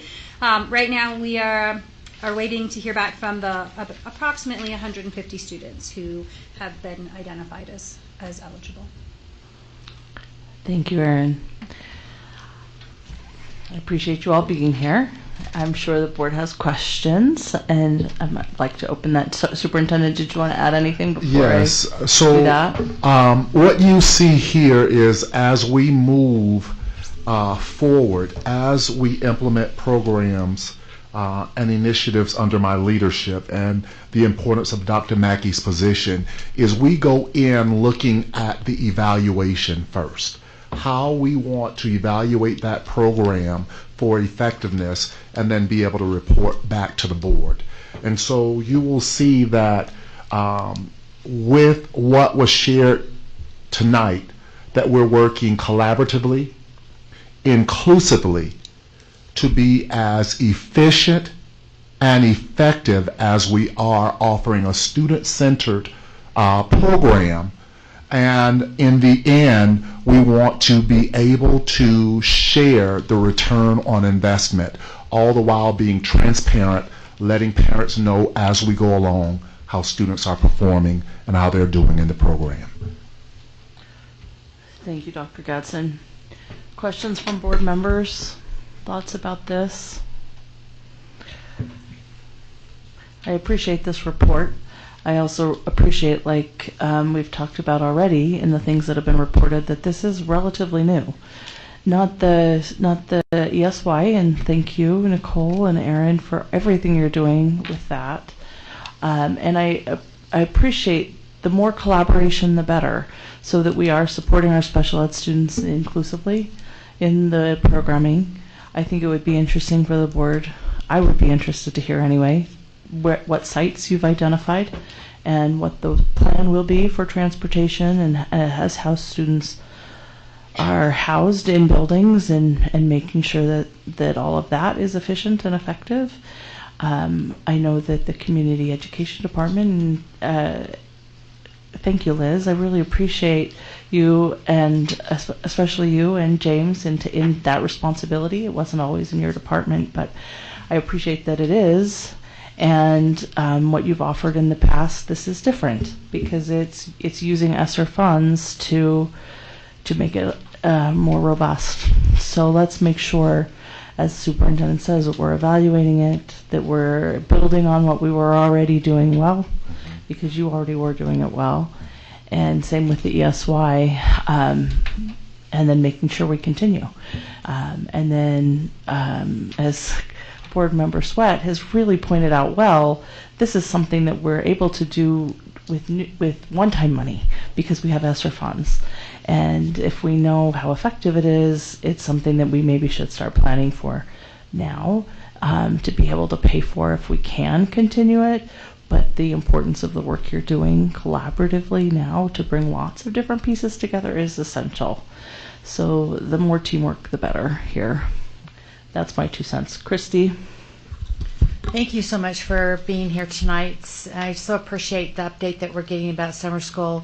As you can imagine, we're getting a lot of questions as board members, and so it's been hard to direct, some of the where those questions need to go. So I am really happy to hear that there's been a collaborative nature around the conversation. When you start something new, it's always better to have more people at the table than fewer people, so that we make sure that our parents especially are the ones that are getting the information that they need. So Dr. Mackey, you mentioned 6,700 students, which kind of made my heart stop for a second. And I'm thinking, even with 1,200, my first question, I don't know who it would go to, is do we have enough teachers in order to run the programs at our elementary and our secondary? So for that, I'd like to call up my colleague Logan Hall, because HR Human Resources has been working really hard to recruit teachers, paraprofessionals, group leaders with community ed. So Mr. Hall. Thank you for allowing me to come up tonight and share some news. We have been reaching out to current teachers to elicit interest in working in the summer school. Currently, we're working on having 1 teacher per grade at each of our identified sites, and I'm happy to report that we are only looking for 5 more teachers at this point. So we're doing really well and reaching out to principals to finish up the recruitment there, but with the month left of school, I feel confident that we'll be able to staff that. I don't have the exact numbers for our summer program leaders, a special new position that we've created for help both in the classroom and with the afternoon enrichment activities, but I know that we have similar support there, but we'll continue that recruitment because we want all the help that we can get. Before you leave, is it the same for SPED? No. So thank you, Dr. Sachi, for your technology. We currently have 20 teachers staffed, and that actually includes 3 potential, we're calling them external teachers. They could potentially be like paraprofessionals who we would hire as a certified staff because they're working on that and would be that at that time. And I did not count paraprofessionals. Give me 1 sec. I could not add that fast. I'd have to get my calculator out. We have 28 paraprofessionals. Currently, we need 3 additional teachers and approximately 28 additional paraprofessionals. We are, as always, we're community, as for those of you who know the special ed department well. So we are working within our community to reach out and to find those needs.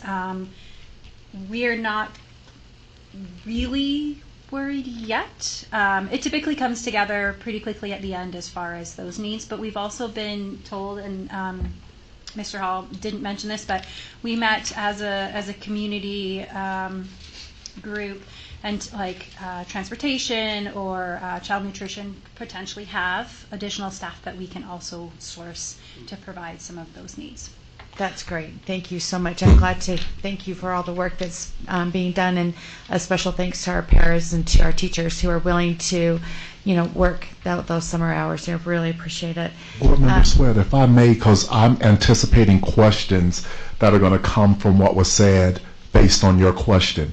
We're still hiring teachers and paras. We're being cognizant of hiring with enrollment so we don't overstaff.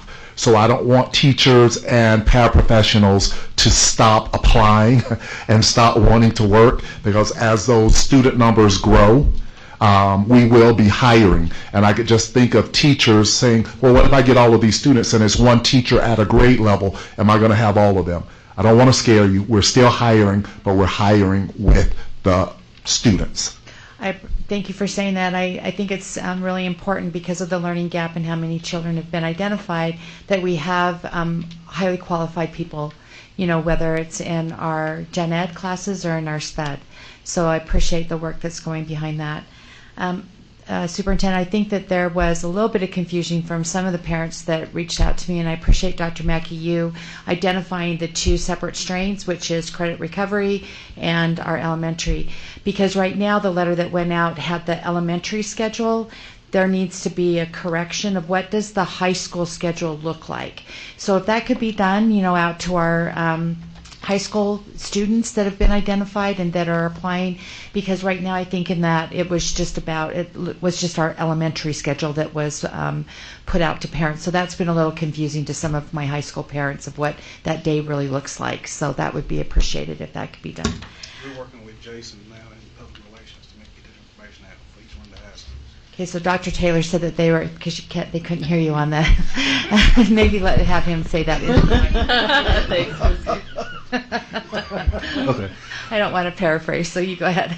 We're currently working with Jason out of public relations to make sure we get the information out. We're directing parents to each individual school's website that has the summer school information for it, that deals with high school, with the credit recovery program. Plus, high schools will be running a program for rising ninth graders. That's our kids who are transitioning from 8th grade to 9th grade.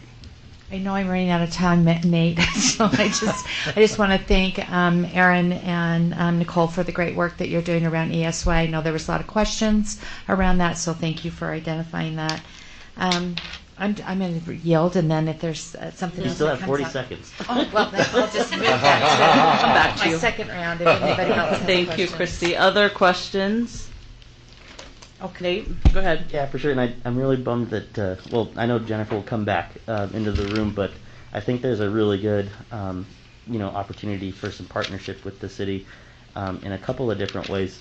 I've just always been fascinated by the anecdotal stories I hear from elementary schools about students who used to go to the elementary school coming back to work in the summer school programs, say when they go to the University of Utah or any of our local universities and colleges. And I just love this idea of growing our own and bringing more students, former students and alums from our school district, joining the realm of education and that profession.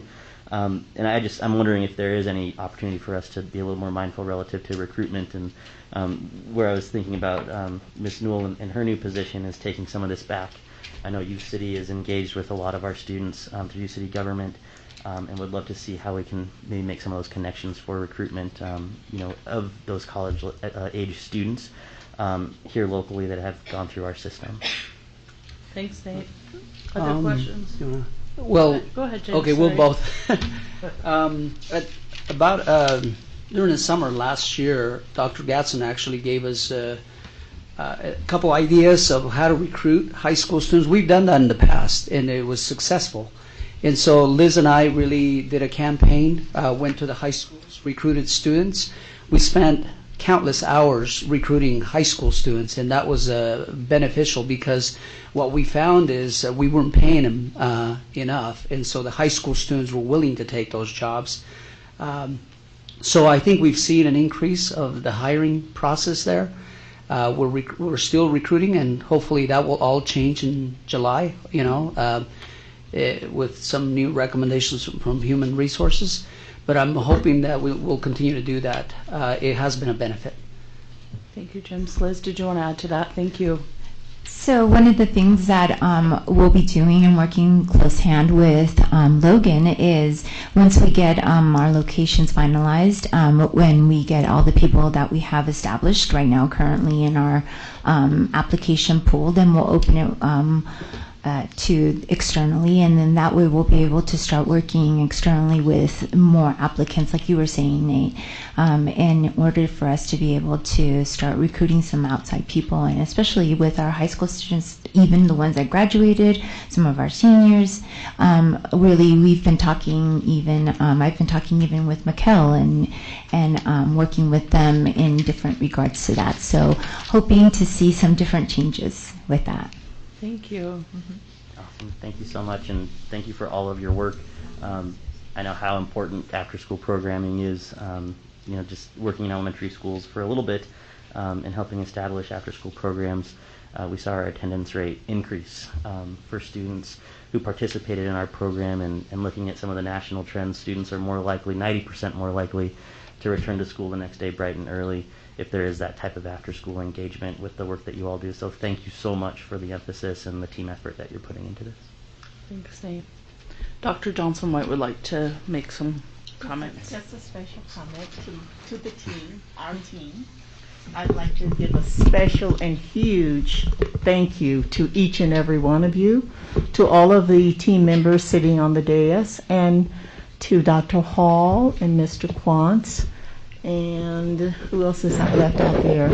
And a few others, Alan, sitting right here with us, and Logan, and the whole group. I mean, it's been a phenomenal experience for us. It's a great opportunity for us to work collaboratively and inclusively with all of you to make this summer school program a big success. And I think that's where we are, making it into a big, successful summer school for all of our students to learn and grow. Thank you, Dr. Johnson-White. Do I have other questions or comments from board members? All right. Thank you for being here, and we'll be excited to see the huge success that you make of this summer, and we'll hear a report about it, I think, afterward. So thank you. Thank you. Thanks for being here. Okay, the next report that we have is the additional ELP classroom pilot. And for that, thank you all for being here.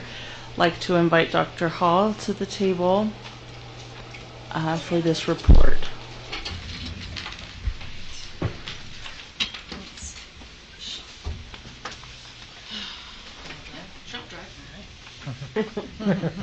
And introduce your colleague who's new to us, I believe. Thank you. Thank you.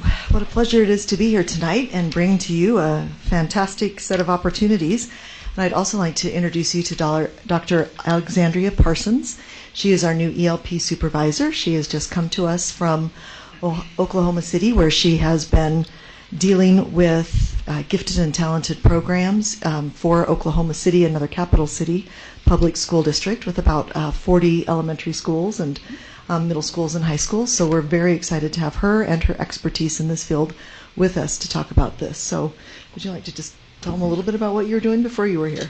Oh, yeah. Thank you for having me. As she said, I'm Dr. Alex Parsons. I've been here for a little over a week and a half now, and so I'm learning a lot, and I'm glad that I'm here on this new adventure. As she said, I do come from a gifted and talented management background. I was the advanced academics coordinator for Oklahoma City Public Schools, so I covered gifted and talented AP and IB, and also AVID elective I managed there as well. And that's probably because of my background being an AVID elective teacher, being an advanced academics teacher, including pre-AP geometry and then pre-AP and AP chemistry is what I taught. And so my experience is being a teacher in historically not considered fun classes, and combining that with my master's in administration and then my doctorate in educational psychology has created a program evaluation perspective of how to help our in-service teachers stay engaged in the program and help be the driving force behind the program growth. And so thank you for having me here. And that's a little bit about me. Welcome. We're happy to have you. Thank you. Thanks. Dr. Hall? Well, after a week and a half, I'm going to bring Dr. Parsons right into this conversation with the board here about our ELP program and more specifically, some exciting things that have been happening for us. Thank you. I didn't know if you were going to grab my slide too. We'd like to come back always to our district mission. And when I took this position, I know many of the board members, and especially our board members on our advisory council for ELP, have constantly asked us in this department to strive to really meet this mission, this challenge to maintain high standards of excellence while really increasing equitable access for all students. And as a result, we have tried some different things, and we've really been looking at some ways to do things differently and to see what that would mean for us. And so we're here with some exciting news, which of course happened rather quickly, as sometimes things do in education. So we appreciate you giving us this time on your agenda tonight to hear the things that have been happening. I'm going to turn it over to Dr. Parsons. Yes, and before we get to the exciting news, we're going to go through some basic reminders of the program itself, of ELP. One of our goals for ELP as part of our 5-year plan that was developed starting in 2018 is for expanding methods of assessing and identifying to reach all students who would be best served with extended learning and opportunities. Notice what's highlighted as assessing and identifying. That's, of course, the first step for extended learning programs and gifted and talented. It is very difficult to provide services to students that have not yet been identified that deserve and need those services. Further expanding upon that is providing professional learning opportunities for teachers in ELP programs in all classrooms in differentiating instruction and providing supports for the academic language development. As we know, just as with all of our other special populations, our gifted students require very specific services, specifically in the differentiation of instruction, and that's been the cornerstone of the ELP program up to this point. Beyond that, some testing changes that have been happening. One of the first things that we did was we shifted our universal screener into a spring testing for our 3rd grade classroom. And we did that because it is less disruptive for students. When we look at the assessment calendar, March is a very easy time for us to slip that screener in for that full screener for our students. That they will also have more familiarity with their NELP teacher because they will be in school for the entire year up to that point. They're more familiar with the school structures versus at the beginning of the year when they're getting to know those school structures and those school staff members. And then at that point, as we pointed out, there's a little bit less fatigue because of our schedule in that March timeframe. Another thing that we did in terms of testing changes is we switched from the screener to the full COGAT. The screener is, as it sounds, a shortened version of the COGAT. That's why it's a screener versus the full. It is the difference between about 30 minutes and about 3 hours. And what we get whenever we only do the screener is just a composite. And so all of the different domains of intellectual capacity that we measure with the COGAT, the screener only provides an average of all 3 of those.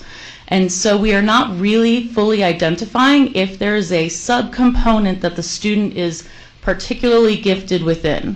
In comparison, when we give the full COGAT, we are being able to see scores for all 3 of those subdomains, the quantitative reasoning, the verbal reasoning, and the nonverbal reasoning, as well as composites of each interactions of those. So what is the composite interaction between the verbal and nonverbal, verbal and quantitative, verbal and quantitative, quantitative and verbal? And so we were able to get a more in-depth picture of the intellectual capacity of the students that we're screening, and thus be able to more accurately and precisely identify our gifted students. A quick overview of the handbook for our ELP program. In terms of identification, we have 3 criteria. Criteria 1 is evidence, which is the assessments that we provide that I just talked about. The criteria 2 is the equity component of, are we fully identifying in all areas that help serve all of our students in our district in an equitable way. And then the 3rd criteria is the need. That is the idea that in their current home school, in the current instruction that they're receiving, are they receiving the maximum potential of instruction in comparison to the MELP program, the Magna ELP program? And so if there is a need, that is why we have our Magna ELP program, is to serve that need of providing that deeper, richer, further differentiated instruction to match the giftedness that our students exhibit. Expanding upon criteria 1, our evidence, keep in mind, just so you know, our identification is in the 9th stay 9 for all of our math friends out there. That also means that in those subcategories that I talked about in the full COGAT, 2 of those categories need to be in the 96th percentile or above, or one of them needs to be in the 98th percentile or above. And so as you can see, qualification into the program is very stringent. That is the 96th percentile of intellectual capacity in those subdomains. And so it is a highly rigorous program to qualify into. One of the possible changes that we're going to be talking, for the reasons that the changes we're going to present, is a few things. First of all, we are now doing the universal screening using the full test. I already talked about the pros and cons of the screener versus the full COGAT, one of them being time, but also whenever we do the full COGAT, we get a fuller, more richer picture of the individual students. Also, our 3rd grade students are way more familiar with the social constructs of schools and assessments. They've been doing it for years now. They, again, like I said, are in the spring semester, so they're in the full swing of being used to that construct of being a student and taking assessments. And so they're more able to approach the COGAT and the rigor of the COGAT in that moment. And then also we want to talk about the developmental hallmarks of young to older children. This is not to say that I do not appreciate our younger Magna ELP program. I do. But we also have to acknowledge that we are starting to now see our students progress from our pre-operational developmental stage into our concrete operational stage. And so this is a prime opportunity to catch some of our students at that developmental cusp and enter them into our Magna ELP program. And this is exciting for us because our district has always had a philosophy of finding a way to provide services for all of our gifted students who need those services.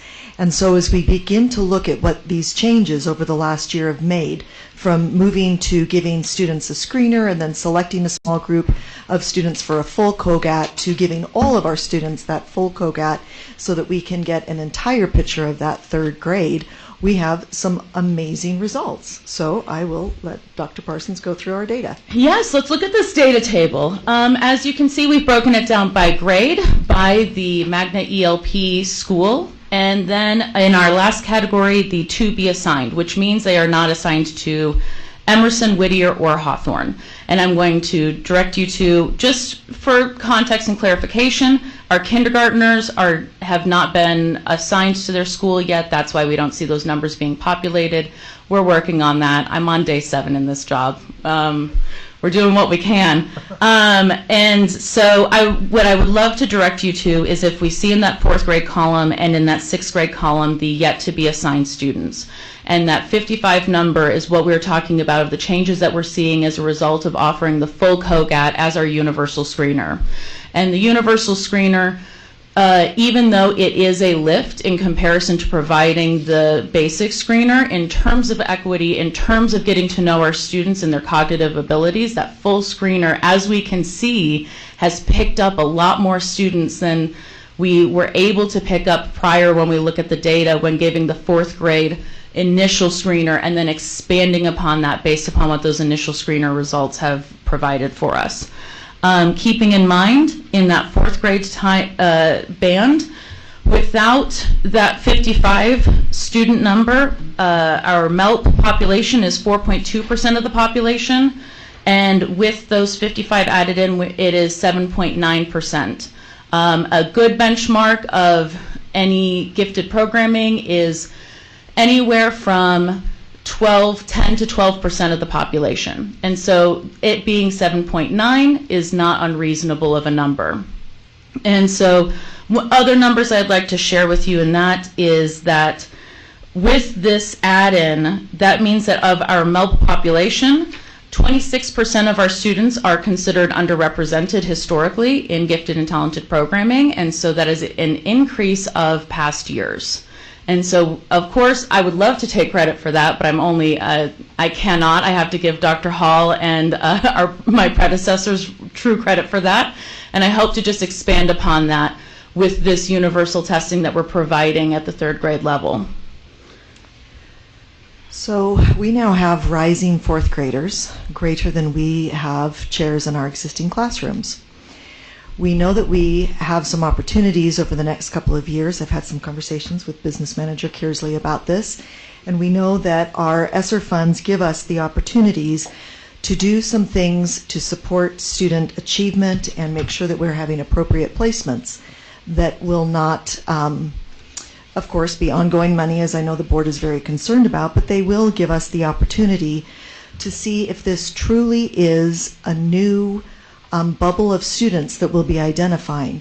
Traditionally, with our magnet programs, we're identifying our bubbles in pre-K and K, and they're beginning our ELP program, kindergarten or 1st grade.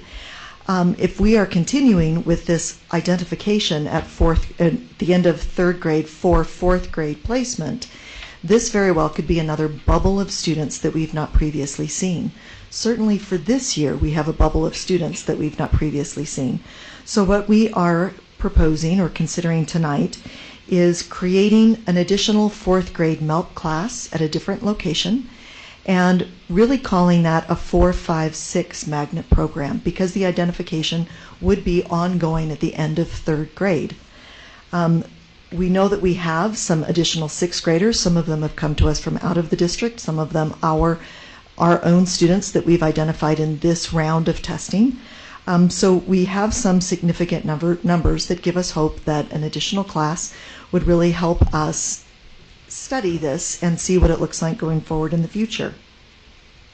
Of course, we need to put this in one of our school locations that has room and is accessible. What we know about this 55 students is about 20% of them come from our west side. A large number of them come from our avenue side. So we were considering a school like Washington Elementary that would be accessible to both groups so that we could move students to that school easily. We know that there might be some students or families that would like to move together. We are talking about plans that would enable them, if they were already at a Hawthorne or a Whittier, to be able to move to keep families together or to be closer. And we also know that Washington is our primary year's IB program. So there are some other areas of expertise that come as we look at the school, and maybe as parents are considering this for family placement. We know that Hawthorne's model of having both magnet and CNA as an additional program has been very successful. So we're looking at this and thinking about having both magnet and an IB program there. So we know that we will need to have some teachers with their gifted and talented endorsements. We feel very confident in this district we would be able to find that. We know that we have the opportunity to place a program without going through our OSP process in order to ensure continuity of services and programming to students throughout K-12. So we have the authority to be able to do something like this and give it this really good try to see if this really is something that our district will be able to sustain long term and really meet the needs of those magnet students who have both social, emotional, and academic needs to be in a magnet program. We provided some resources for you in the packet that you can read. Of course, this is a discussion tonight, or excuse me, a report tonight, so we're not asking for any action, but simply to put this in front of you as something that we know our parents who are waiting to hear about 4th grade placement would be wondering how we are going to address this. And this is one of the things that we're excited to be able to bring to you as a change in our district. Thank you. Thank you, Dr. Hall, and welcome, Dr. Parsons. We're happy to have you here, and thanks for this report. Questions from the board? Catherine, go ahead. It's nice to meet you in person, Dr. Yes. Person. It's great. I appreciate your attending our last ELP District Advisory meeting, even before you were hired online. That was wonderful, and we appreciate how engaged you've been. I just want to point out a couple of things that I think are really strong about this proposal and that are important to remember. That when we my understanding is that when we take a look at those 55 students and the scores that they achieved, they're actually not measured against students in our district. They're measured against a national average. Is that correct? Actually, we looked at the data both ways. COGAT allows us to look at that data both with local norms and with national norms. National norms are a little lower. We looked at them with our local norms, which are a little higher. Mm-hmm. So but they that qualify, number, this group of students qualifies in the 9th Stay 9 based on our higher local standard. Yes. That's Mm-hmm. great. And I was just thinking that it's important to use the national standard, actually. That because that's that we have to think about our students. We might have a disproportionate population based on based on the number of academically accelerated students in the nation, or that live in our district. So I think that's really great, and I appreciate your doing that so carefully. And then I just wanted to say that I think it's a really good fit at Washington. I think that it'll be accessible for many of the students that are coming, and I think that Washington is a community that provides a lot of interaction between its constituencies and is really conscious of that and does a really great job of providing a community there. So I think that Principal Kelly is fantastic and really is conscious of that. So I had not heard anything about that part of the proposal, or any of this proposal actually, besides what was online and before. So thank you for presenting it, and I appreciate it, and I think it's a great idea. Thank you, Dr. Kennedy. Other comments from board members? Mohammed, go ahead. Thank you again.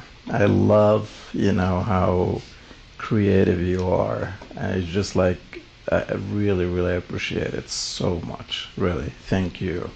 And I just have, first, the 96 and the 98. Do you know if that's affecting the marginalized, communities' acceptance to the program? Do you know any information about that? Mm-hmm. Yeah, sure. So, of course, and we have had some conversations about this with our advisory council and with all of our groups.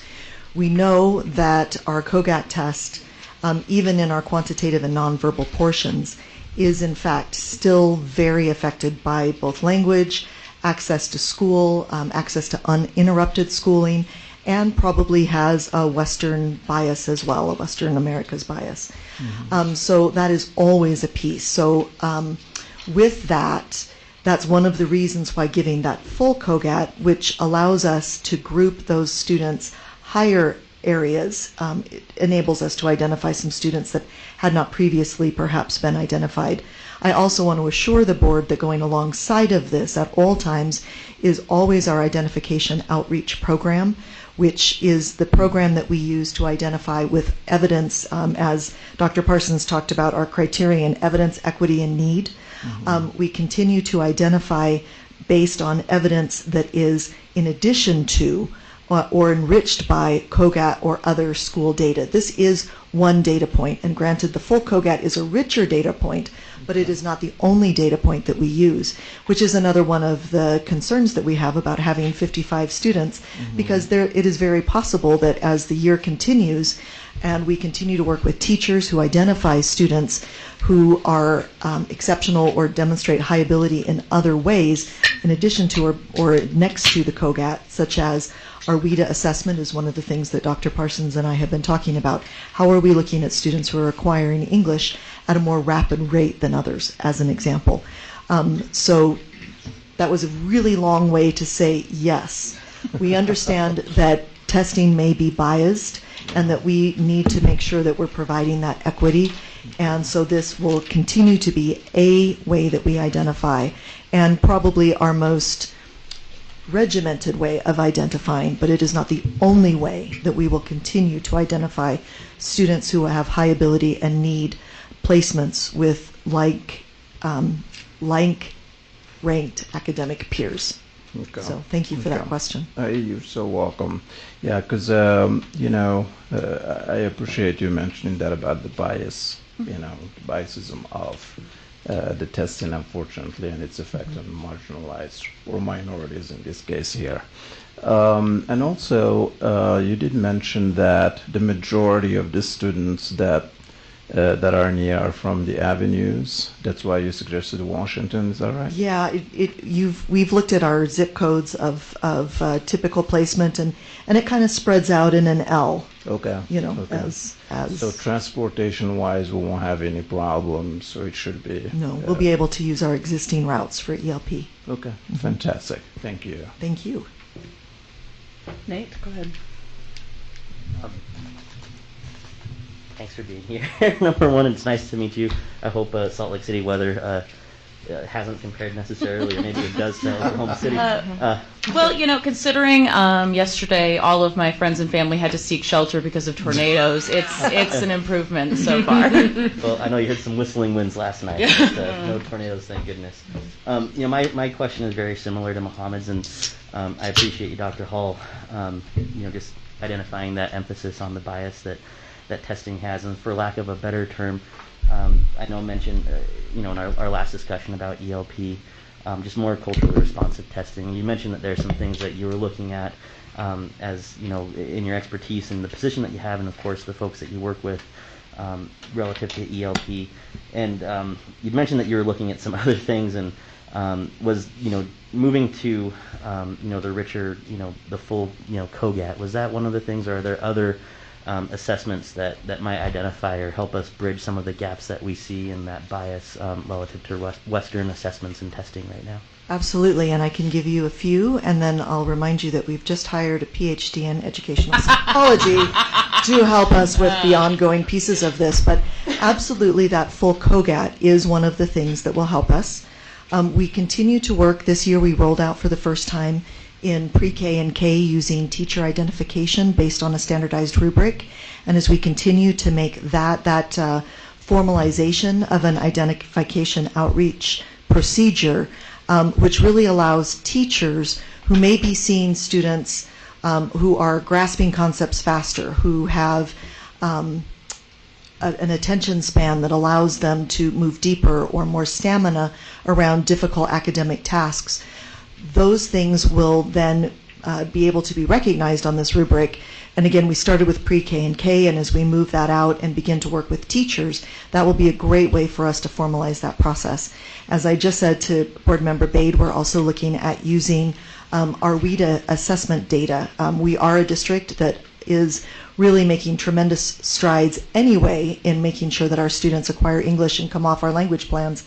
But those students who are really moving quickly in that, we need to take a good look at that and say, is that also evidence not only of a language ability, but of a higher ability academic student that might be caught up in some of that English-based testing. So those are at least a couple of the ways that we're really going to formalize that equity. So again, evidence, equity, and then how do we respond to the need?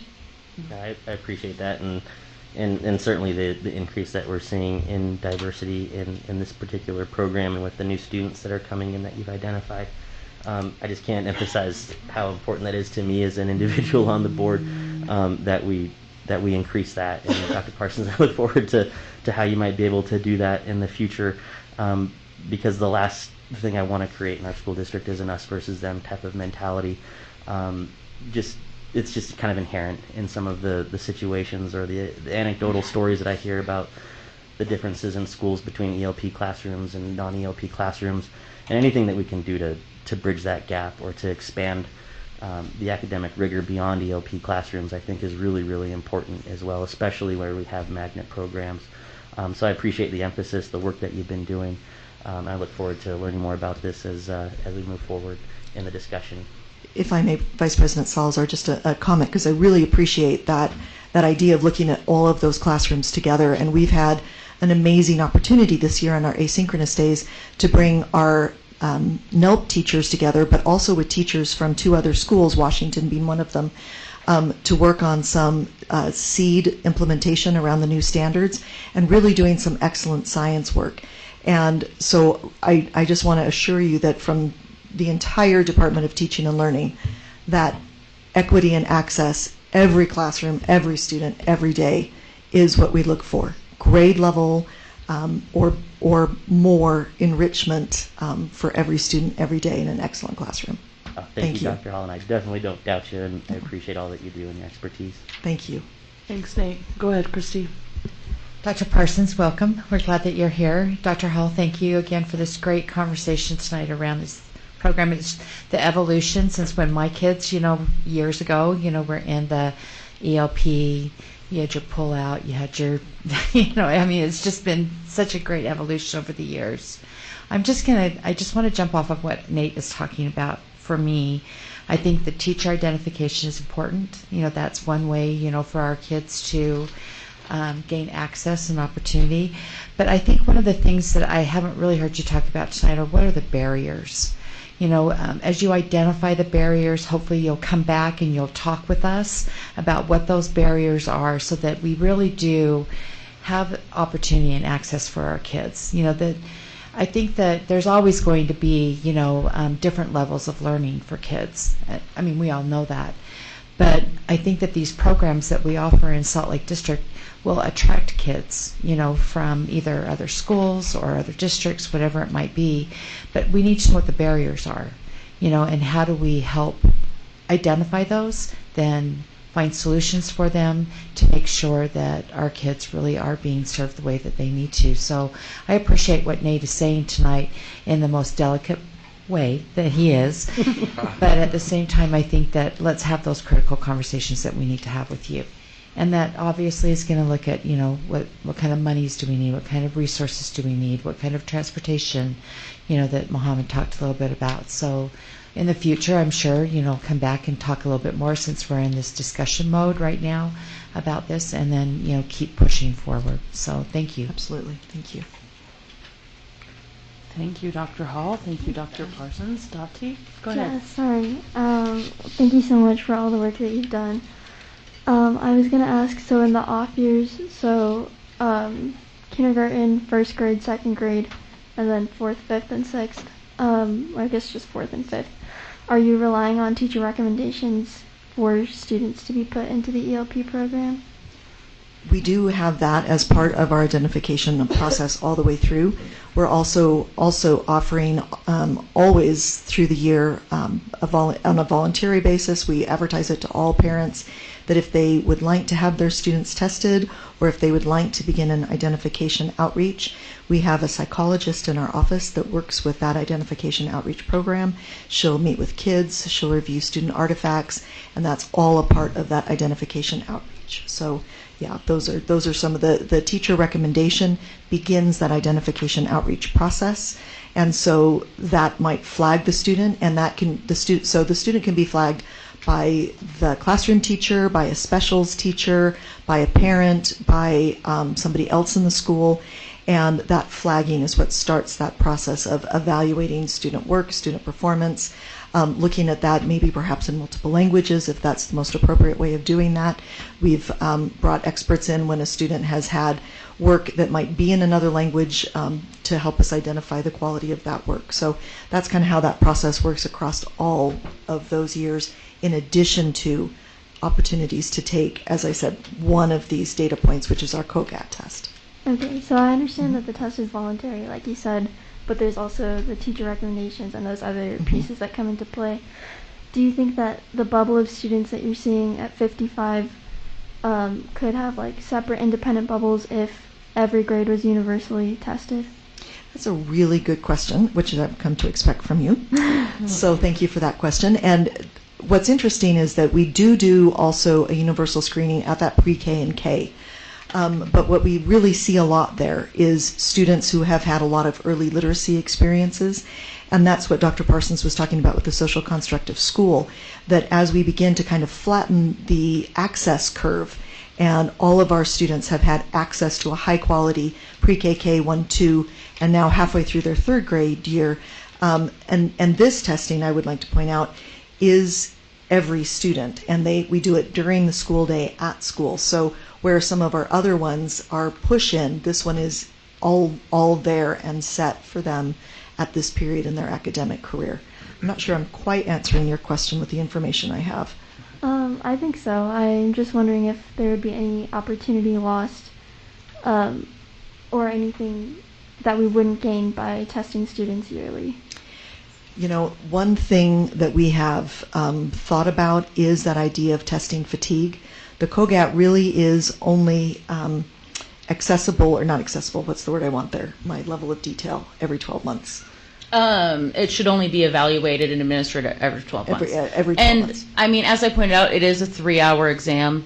The research pans out that even though there is some flexibility in the way our IQ and cognitive abilities change over time as we learn more things, as we grow as individuals, as we progress developmentally, it is over time, the changes in cognitive ability is not really there strong enough to justify retesting your IQ year after year after year.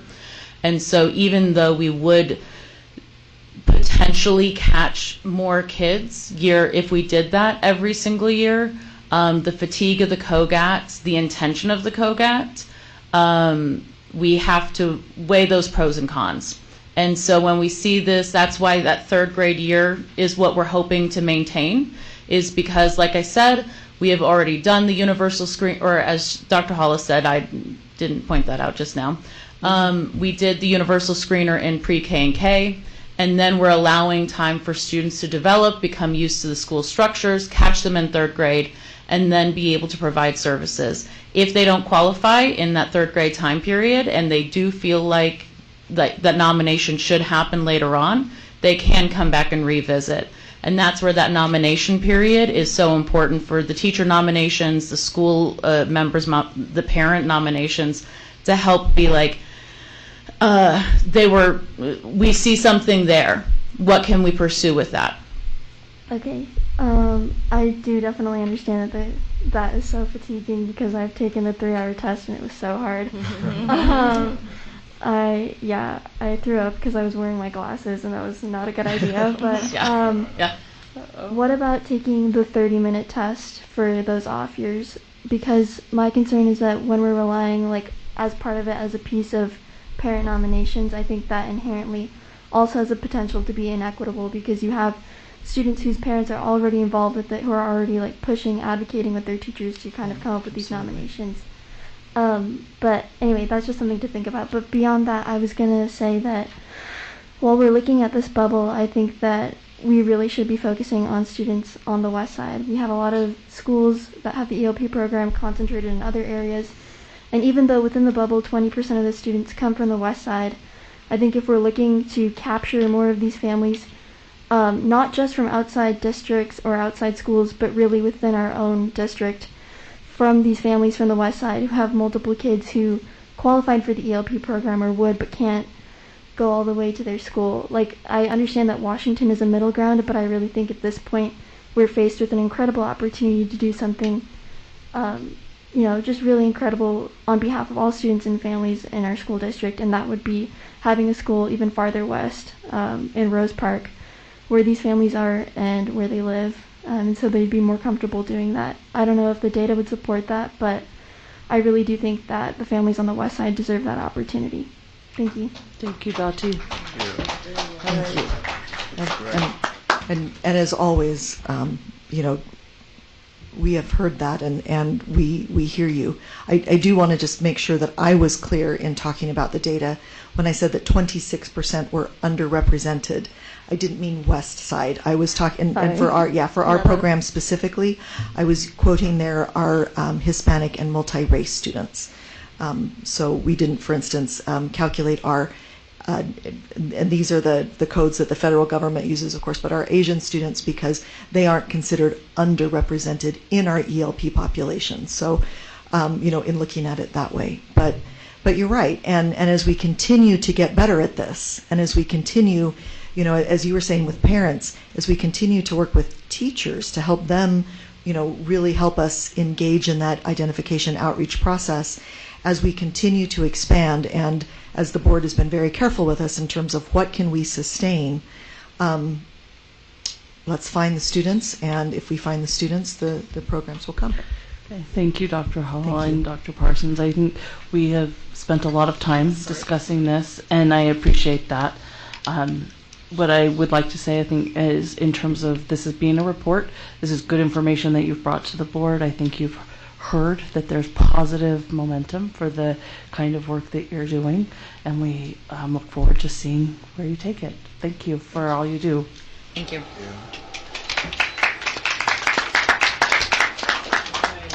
I'd like to move on to our discussion agenda and move through these items as quickly as we can. The first item for discussion is the naming of the stage at Dilworth Elementary. And board members, you've seen the packet of information that was put together as part of our process. Is this something that we can invite? Do we have the? There we go. Come to the table, Mr. Squire. Thank you. And Dr. Taylor. Thank you for the thoroughness of the information that you provided to the board. I'd love just to take a few minutes, if you want to just take a minute and kind of recap that for us. Sure.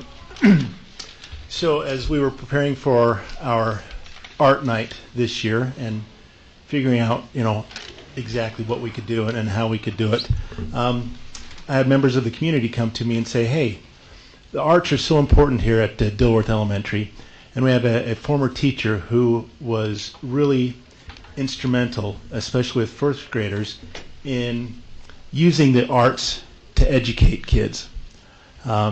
She yearly would have her students work together to create or write an opera, and then they'd perform that. The stage was an integral part of her education, her classroom. Many of our Dilworth residents had her as a teacher. She taught with Dilworth for 41 years. She was a student at Dilworth Elementary. Dilworth is her home, her community, her family. And so for this reason, we got the committee together to discuss it, took it to our community council, who were unanimously agreed that this would be a good idea, followed through, put it out to our community, received numerous letters, numerous signatures supporting. I can't think of one negative I've heard about this. Thank you. Dr. Taylor, can you confirm that the process was followed and we have that documentation here? Yes, ma'am. We wanted to make sure we had a complete packet, so we vetted the process and it has been completed. Thank you so much, Dr. Taylor.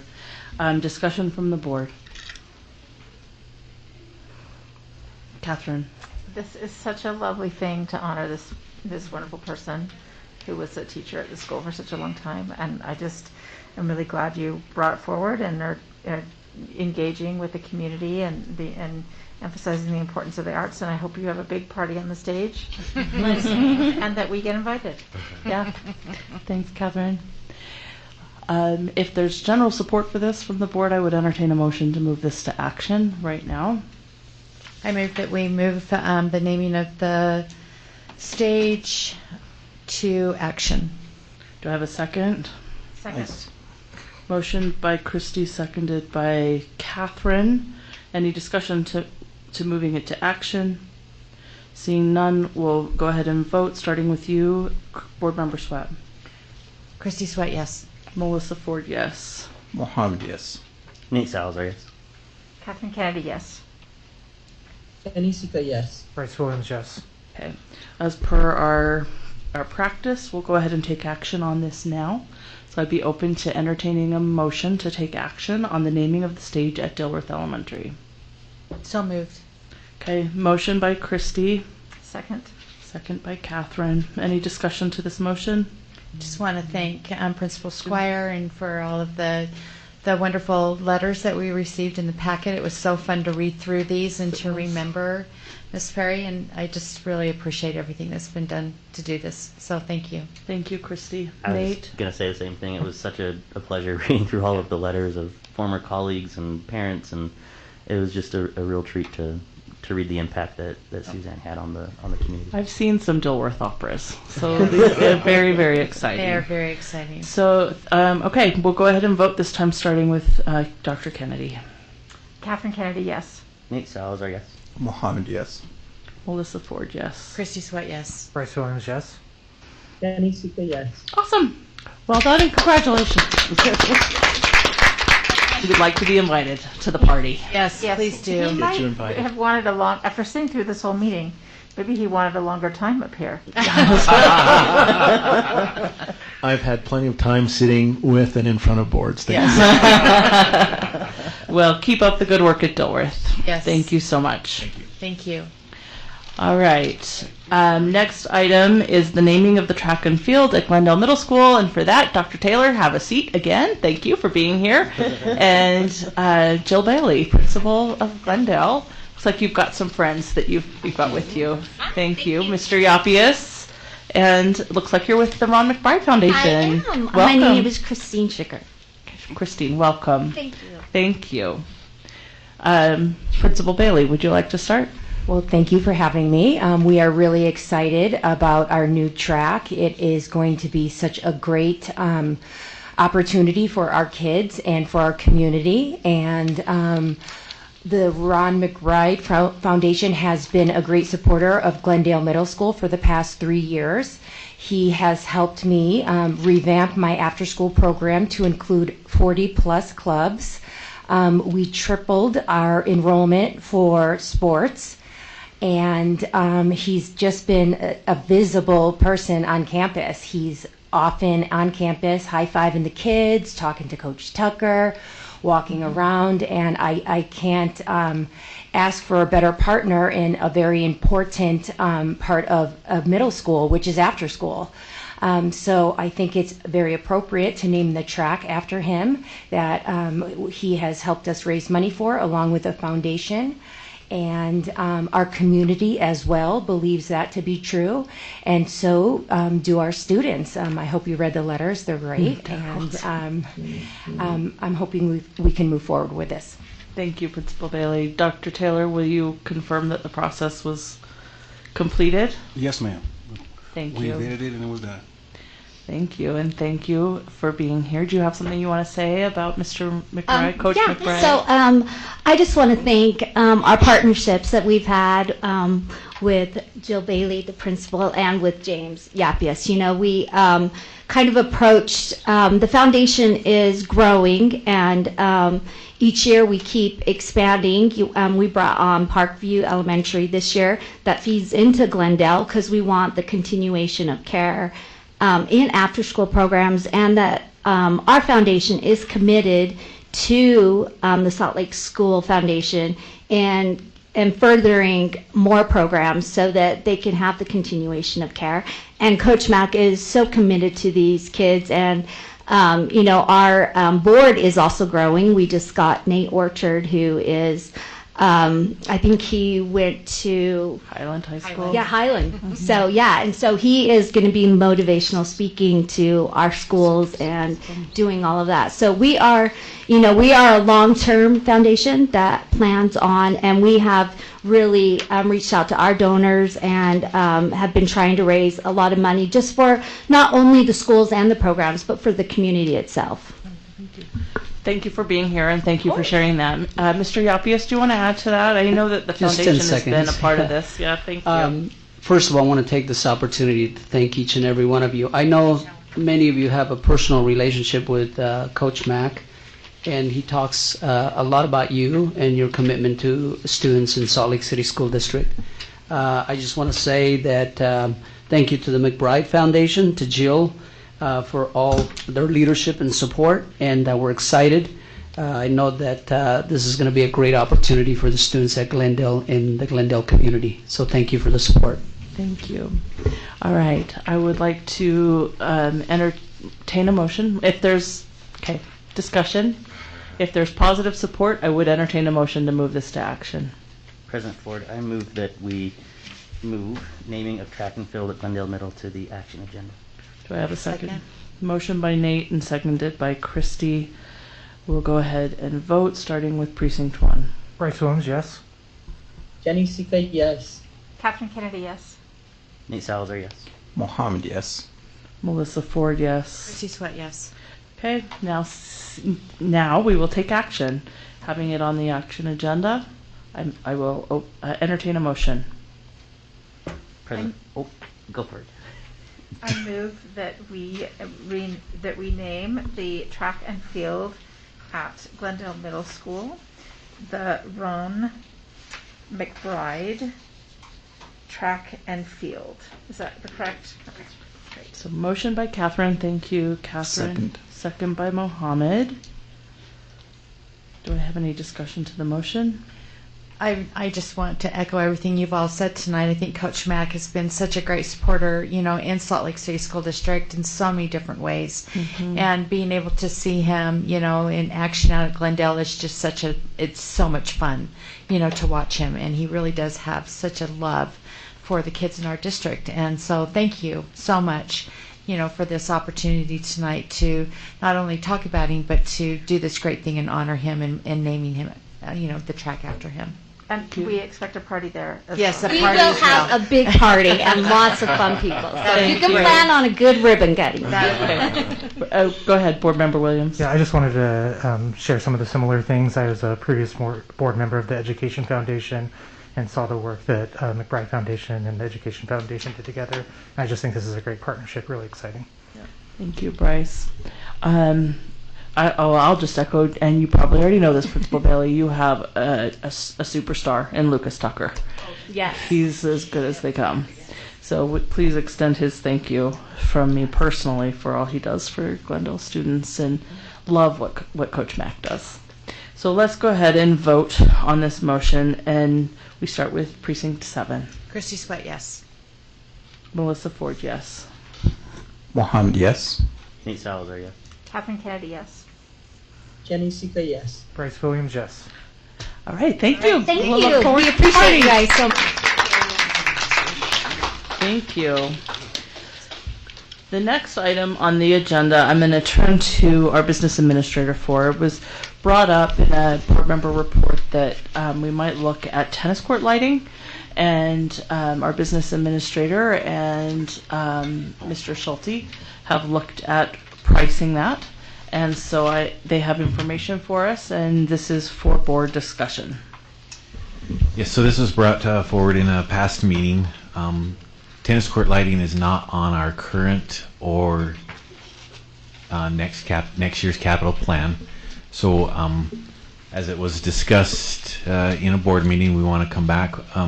We looked at lighting all tennis courts at our 3 high schools. We have an estimated price of just over $700,000 for all 3.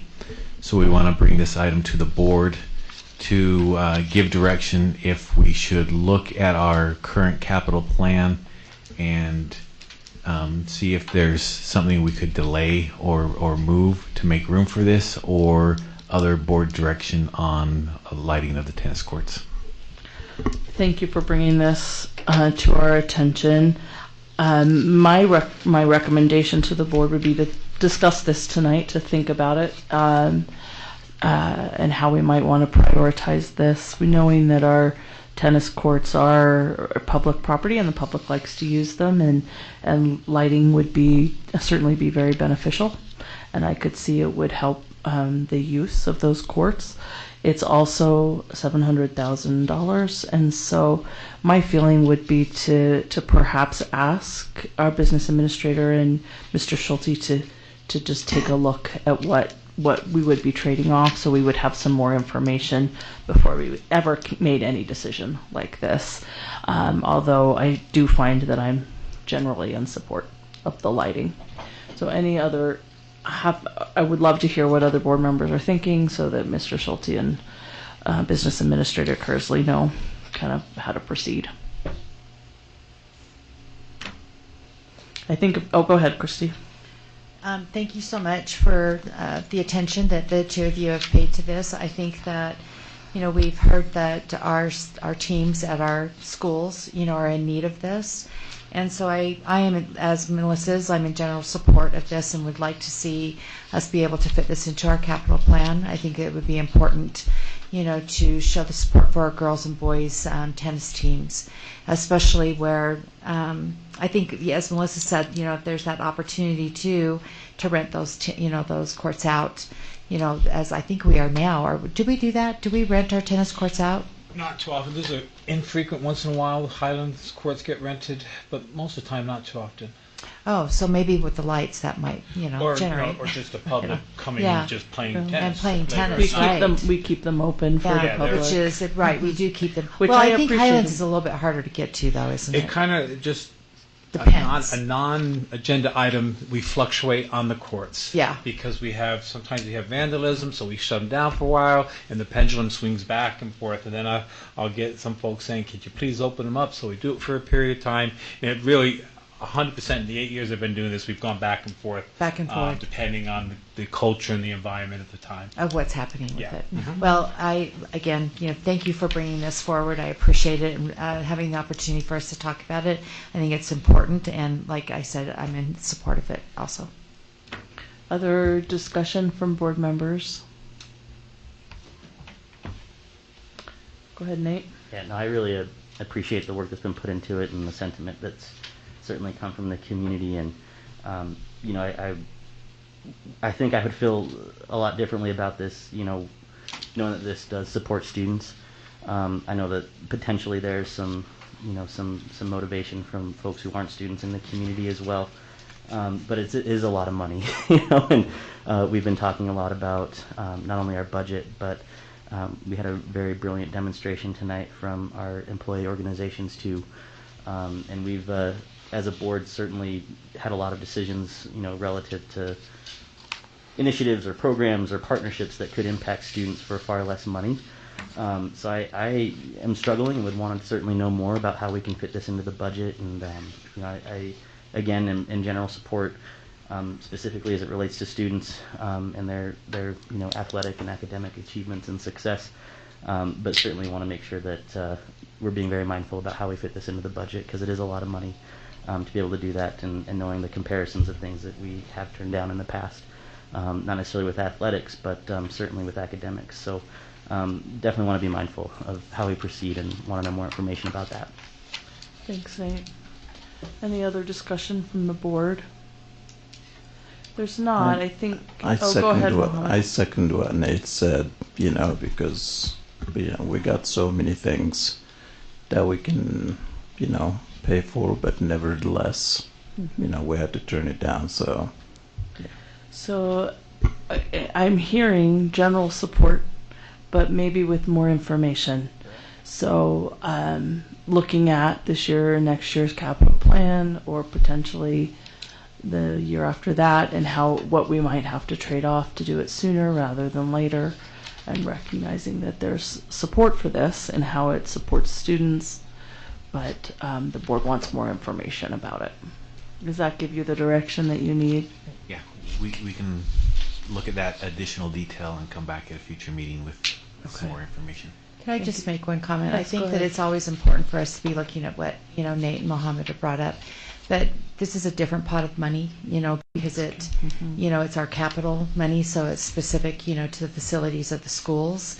So we just want to make sure that when we talk about that we're really clear to our public, about how that's used. So I really appreciate the two of you saying that tonight, because we need to be really specific about where that money comes from and how it can be used. So thank you. Thank you for that point of clarification, Christy. All right. We'll move to the next item that's up for discussion, which is the student overnight trips for 2022-23. Dr. Taylor, back to the table. Thank you for coming, and thank you for putting together this list. And if you want to talk us through the process a little bit and what you're asking from us for tonight. We've worked with the schools to review the trips that they have. We've asked questions, we've vetted the process, and what we're doing now is presenting that list of trips that meet the guidelines in compliance with board policy and asking for the board to approve those trips. Thank you, Dr. Taylor. I appreciated from your letter the additional clarification that you will be looking at trips again in the fall for student groups that may not know what their travel opportunities are at this point, a full year in advance. I appreciate that accommodation. Board members, you've had an opportunity to look through the list of trips and are familiar with our board travel policies, and Dr. Taylor is telling us that these trips meet those qualifications. So if you've got discussion with the... And one additional thing I did not bring up, we work closely hand in hand with the business department to make sure that even when their prices fluctuate, that we still stay within the limit of $900. And there in some cases we have to make some unpopular decisions and provide the schools with information that they have to make accommodations and changes based on that information. Okay. Thank you, Dr. Taylor. I did notice on this plan for travel that we have middle school travel and quite a bit for Slick C. Bryant. That there isn't other middle school travel on here. Are those middle schools not taking trips? I'm not sure that the board has seen overnight travel, although it's in our policy that middle schools can take trips. We haven't seen them on our lists very much before. So this is a new thing. Well, it's a consolidation. They came through piecemeal in the past, I believe. But what we want to do is make sure that we captured it all in the list with the other schools. Okay, yeah, thank you. And I did notice that there's one West High trip which the board has approved in the past.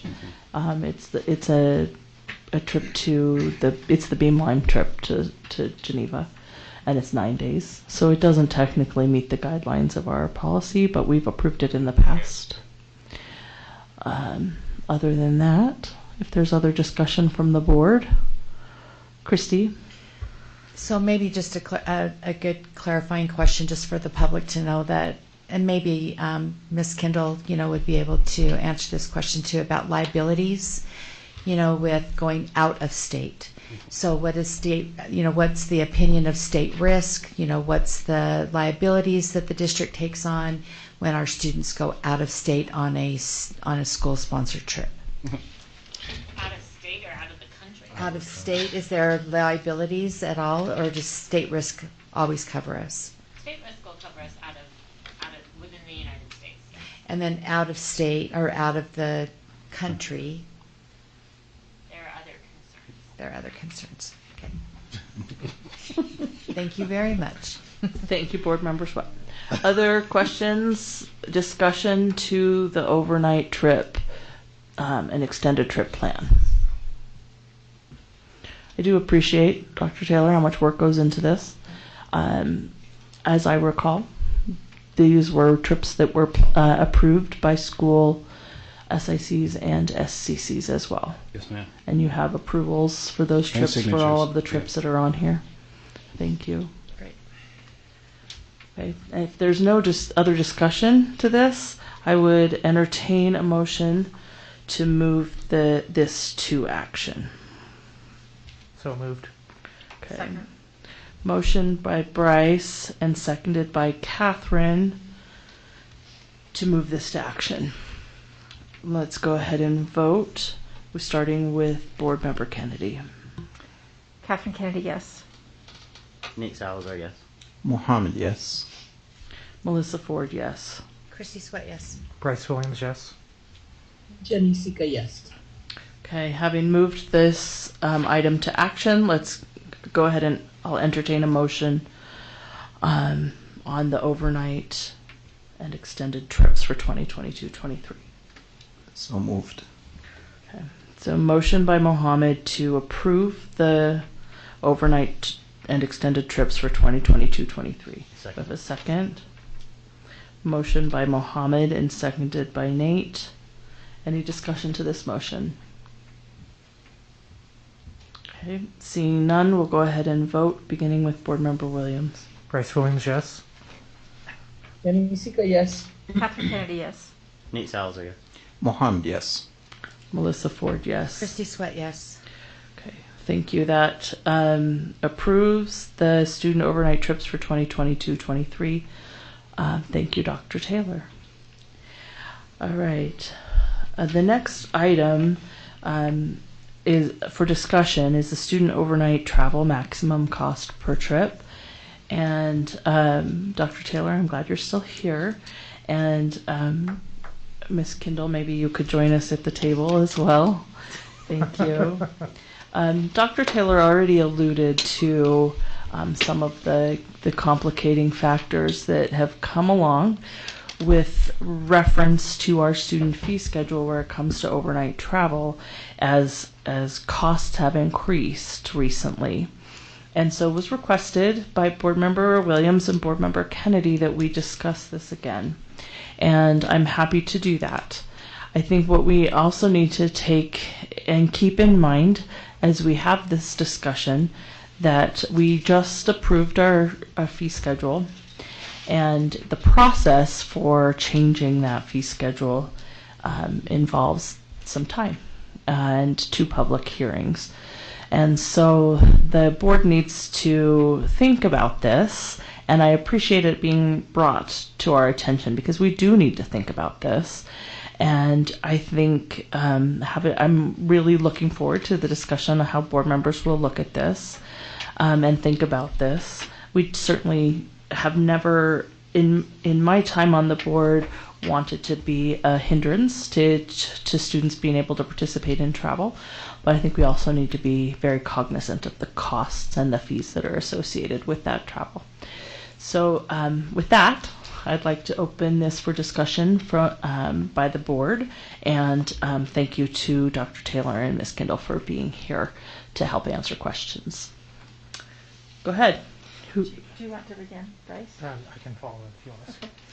So Bryce and I were contacted by the principal of one of the schools that we both represent, who told us that there is a conference that the students always attend, and that they were having difficulties this year because of inflation. The prices had gone up quite a bit for flights and for hotels. And that was a problem because it seems as though about half the students will not be able to attend, the other half will. And at the heart of this problem is also the fact that because students who are fee waivered have the ability to attend because they are not spending over $900, they will be able to attend, and the students who are not fee waivered will not be able to attend because they are spending over $900. And so all of a sudden, everyone knows who is on a fee waiver and who is not on a fee waiver. And it didn't seem fair to him, and we agreed that you wouldn't let the students go that weren't on a fee waiver. But it all of a sudden makes that comparison really obvious. And so that was a problem, and he presented to us and said he'd like us to bring it to the board to discuss it. I think he did discuss it with Ms. Chris Kendall, and so I would be interested in any input, but I wanted to allow Bryce to add anything that I've forgotten. And he just asked us to meet with him actually less than a week ago, so it was after our fee schedule was approved. Thank you, Catherine. I don't think I'd have anything necessarily additional to add to that. I think for me personally, and President Ford also alluded to it a little bit as well, but these educational opportunities are really important. I think it's at least worth a discussion to talk about it again. Thank you, Bryce.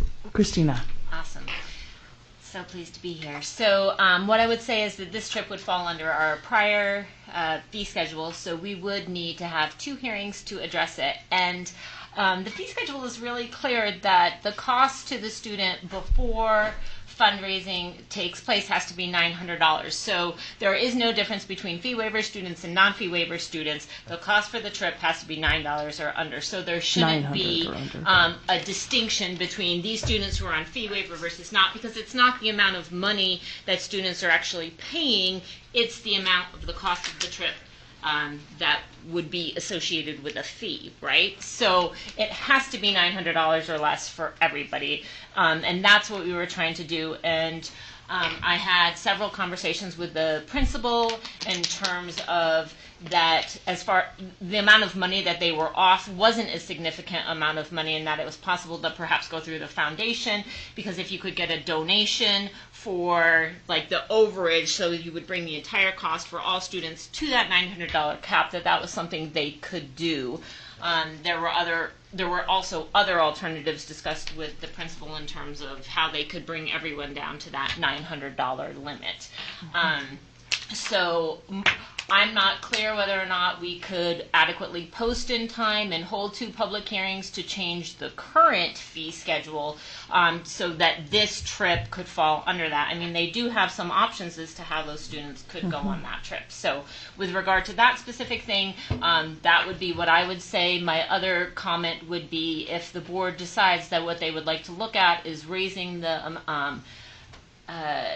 per trip fee from $900 to whatever amount the board decided was appropriate, I think you should also take into account that the maximum fee is $3,000, and perhaps you should up that as well, because I think that's obviously going to impact what that cap is that the board has already set, that we have not changed.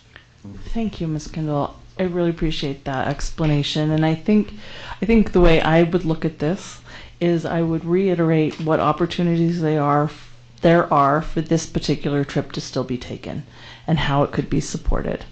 And then I do think it would be interesting, with board support, interesting to look at with our business administrator and you, Dr. Taylor, how many trips are coming close to that maximum or potentially having to be turned down because of that $900 maximum, given that travel expenses are much higher. And if there's a lot of information that says that you come back to us that says there are trips that are not being taken because of that $900 maximum, and then you might recommend that we revisit that. But I'm not inclined to do that until we have sort of more information about how the $900 maximum and the $3,000 overall per year maximum are affecting students. If the board is in support of that, that's the direction I'd love to give to Dr. Taylor and Business Administrator Kersley to kind of investigate where we're at with that. How do you feel about that, Board Member Kennedy and Williams? I would like to see the students be able to go on this trip. So I'd like to see us use those resources and make sure that the students can participate. This is an important trip that I think it's a HOSA trip. I don't think we have missed it for decades. And I think that a lot of our students do get a really valuable experience from that trip. I think we gave the principal multiple options, and the business administrator, Kersley, and I just haven't heard back on what they've selected. Isn't that correct? But they do have options so that they can all go to bring everyone down to that 900. And then I guess that our information that we received was inaccurate about there'd be a differentiation. Correct. But I completely support the idea that we take a look at how many trips are not being taken or getting really close to that limit, and then we act then. Mm-hmm. Yeah, I mean, I think that's something that Dr. Taylor, you could certainly look into, is you're looking at this plan to plan and trips and how close they're coming to $900. Is that a reasonable amount for trips? We certainly don't want to be charging fees that are in excess of what we should be charging, so that it's a burden for students and their families. We also want to support educational opportunities that these trips provide. If we can find the right balance, that would be awesome. And that's what we tried to do with this fee schedule, with the amount of work that went into it. And I really appreciate that, Christina. I know a lot of thought went into where we're at, but this year is a little different. The costs are a little higher. And so I really value this conversation and would like to, with the board's support, look at this again, after some investigation.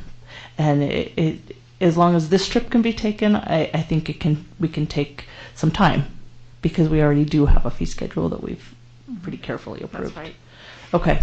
And maybe we could reach out not only to the principal, also to the teacher that's responsible for the trip, so we can make sure that we get it going, and in case that it's if you'll do that would be great. And Dr. Taylor, if you want to reach out again, that would be great too. Thank you so much for being here. Thank you, Dr. Taylor. I think you get to stay. This is going to be your favorite night ever. Thank you. So the next item on our discussion agenda is the elementary assistant principal allocation. And this was something that we discussed at our last board business meeting, and with the formula that you put together. I really appreciated that you took board feedback, and sorry if I'm not talking into the microphone. I really appreciated that you took board feedback as you put together some options here for the board to look through. If you want to maybe just take a minute and describe it for the board, I think we've all had an opportunity to look at it, and then I'd like us to have an opportunity to discuss it with you. So thank you, Dr. Taylor. Go ahead. Per the board's request, I added the option in the outline for the options that the 3 schools that would lose a half a unit that dealt with the administrative unit. I also looked at an individual student weight due to our IEPs and developed a second option, outlined that, as you can see those changes in blue, and did a summation of that to let you know how many additional units would be required if that option was chosen, and then supplied it to the board. Thank you, Dr. Taylor. One thing that I was a little confused about as I read through it was your usage of the word units. Can you clarify what you mean by that? So when you talk about units, are you talking about FTE? FTE. Similar to FTE. Okay. So, but we would say administrative units as required by this formula. Okay. So it would be a full-time administrator. Full-time administrator. So a whole person. Whole person. Okay. All right. So just for clarity to the board, in discussing this, the option 1 would require 4 additional whole people, and the option 2 would require 8 assistant principals, whole people. And in option 1, Parkview, Riley, and Washington would lose a half administrative, so half of a person. Yeah. And they could, because they currently have a full-time assistant principal. We also have, I think, eight schools that would gain a half-time assistant principal with option 1. In option 2, every school would have at least a half-time, and the ones that Washington, Parkview, and Riley can keep a full-time. So, would love to know what the board thinks about this. Again, it's a recommendation that comes with a cost. So I'd love to hear what the board is thinking about this. Any discussion? Mohammed has his hand up first. Go ahead, Mohammed. I was just twitching. I need to get used to looking to my left first, don't I? I heard the cost. How much, okay, so option 2, how much extra cost we will incur from that? So an average elementary assistant principal with benefits cost $162,200. So this option 2, your 8 additional units. Ask Siri. So option 2 with 8 additional would be $1.3 million approximately. Okay.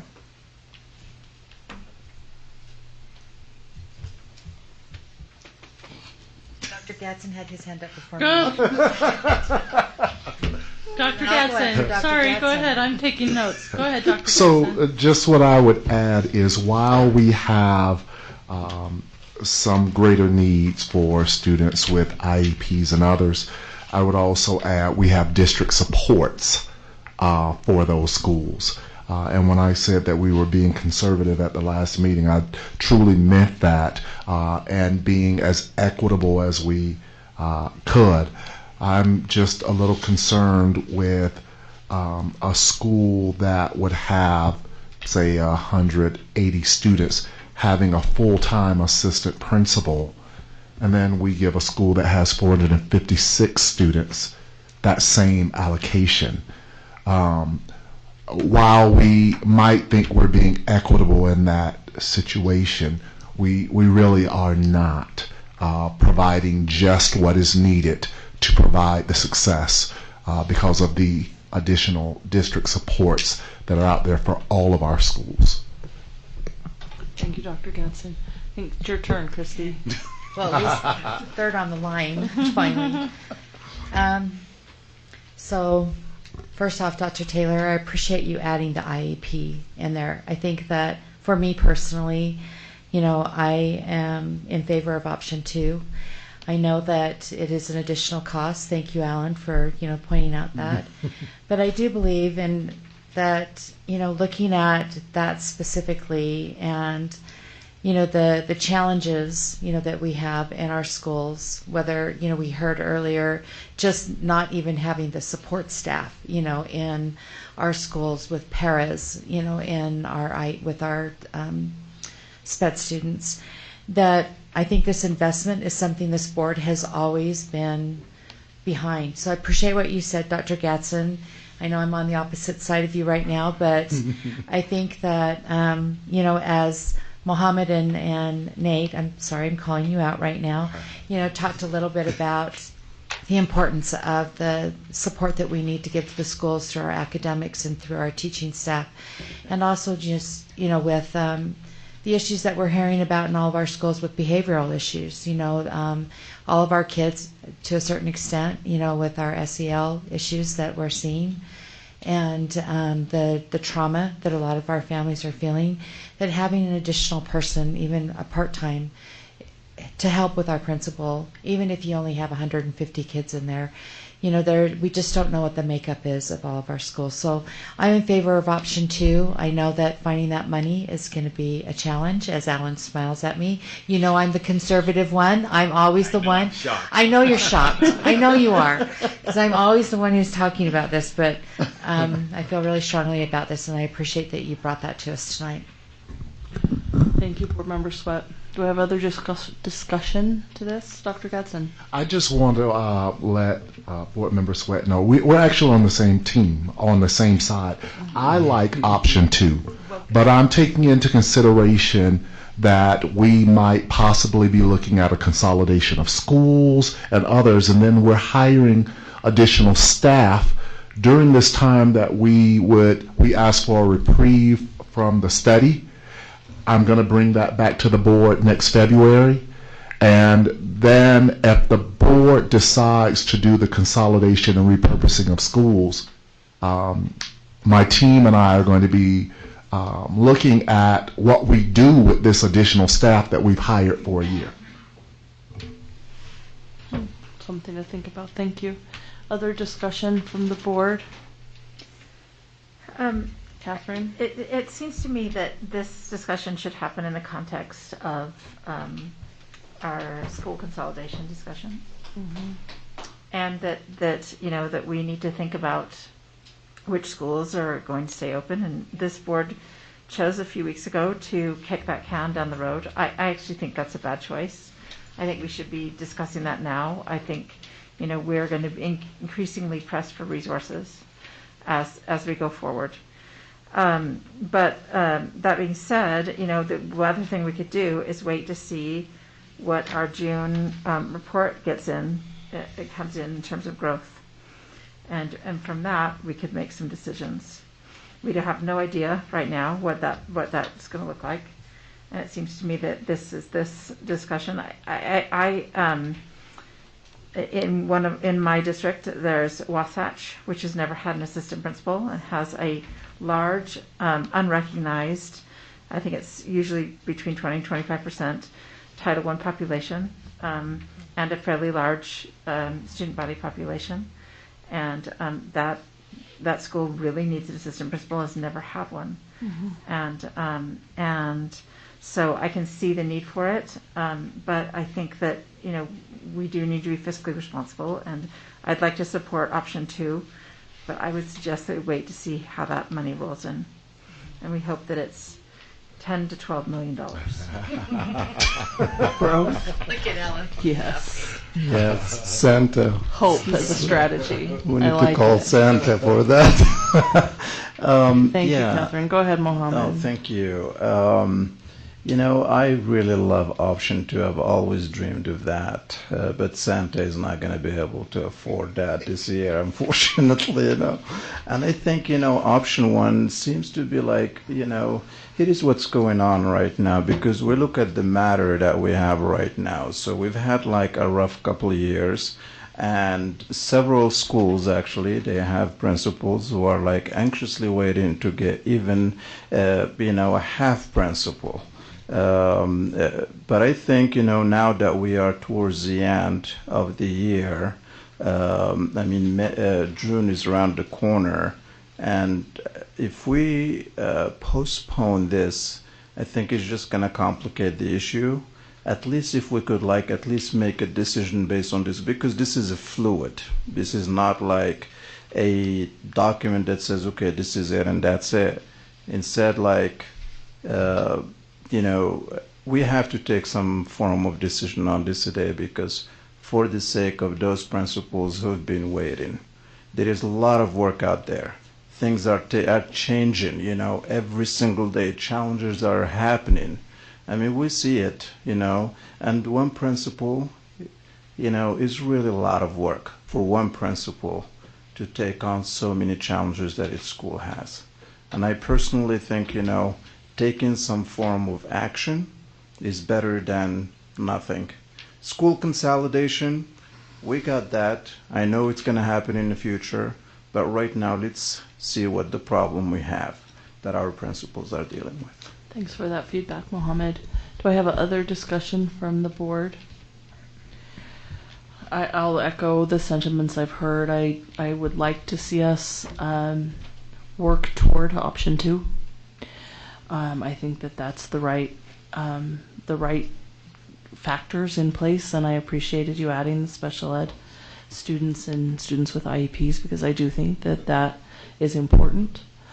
I would support taking action tonight, though, to work toward option 1, so that every school has at least a half-time assistant principal for now, recognizing that there are quite a few schools in the precinct I represent where the principal doesn't have support of an assistant principal, and I think it makes a difference, not only for that principal but for the staff in that school and then for the students as well.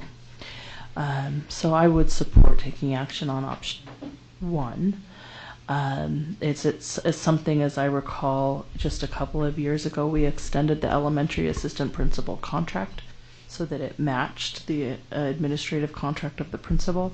And at that point, it was then a priority for us to look at providing at least a half-time principal for the schools that didn't already have one. I would love to support option 2 now, but I think that I hear what the superintendent is saying, Catherine is saying about consolidation of schools, and then just also the dollar amount that's associated with that. So that's my 2 cents. Christy? I asked just a follow-up question. So I just want to make sure I'm looking at this correctly, Dr. Taylor. So we're looking at option 1, and where you're saying that every school will at least get a half. That's correct. Every school, Okay. according to when you look at the formula, that paragraph that follows the chart, it will let you know in accordance how we will divide those half units. And so when you have, as Catherine was saying, that, for instance, at Wasatch, that there are Title I students, is there an N size that you're saying you have to have this many in order to be on here? Yes. You're just looking at free and reduced numbers? Is that what you're looking at? Yes, ma'am. We're looking at the target population that makes their school a Title I school, and then they get programming credit for that. So if they don't receive Title I. So if they don't receive Title I dollars, then that's why they have that 0 in that category, although we know they're Title I kids. Right. I mean, because I'm looking at all the schools that are in my precinct, basically, you know, outside of Nibley, and I know they all have Title I kids in there. But because they're not identified as a Title I school, they have a 0 in that column. Yes, ma'am. This does, I mean, it hurts 3 schools. One of them, you know, 2, all 3 are West Side schools. Yeah. You know, again, we need to be talking about consolidation. I mean, these are the numbers that we're looking at that are problematic. But the other thing we need to do is we need to decide about the ELP and the suggestion that was made, because that would make a difference. It would change these numbers a little bit. So, I hate to hurt those schools in order to help other schools. I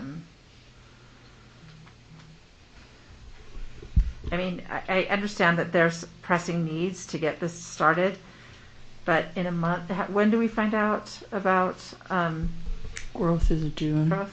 What time of June? Probably with second week in June.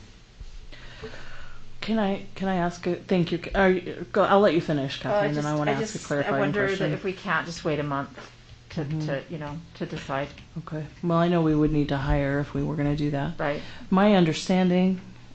So here's my clarifying question.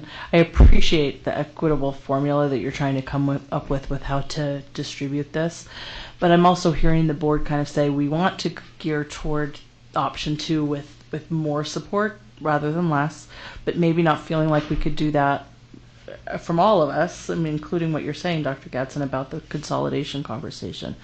So my understanding is that right now there are 8 schools that have no assistant principal at all. Correct. So if we didn't implement any of this plan, but we went with 4 half-time FTEs, then all those 8 4 full-time, and then divide it so that they're split, we could right now decide to put a half-time principal in those 8 schools that have nothing, without taking away from the schools that currently have a full-time FTE, and then revisit this formula when the consolidation reconfiguration conversation happens. And so my question would be, where does that money come from? Well, it's the same amount of money that if we went with option 1 now. Right. But we have to look where it comes from. Yeah, where does it come from?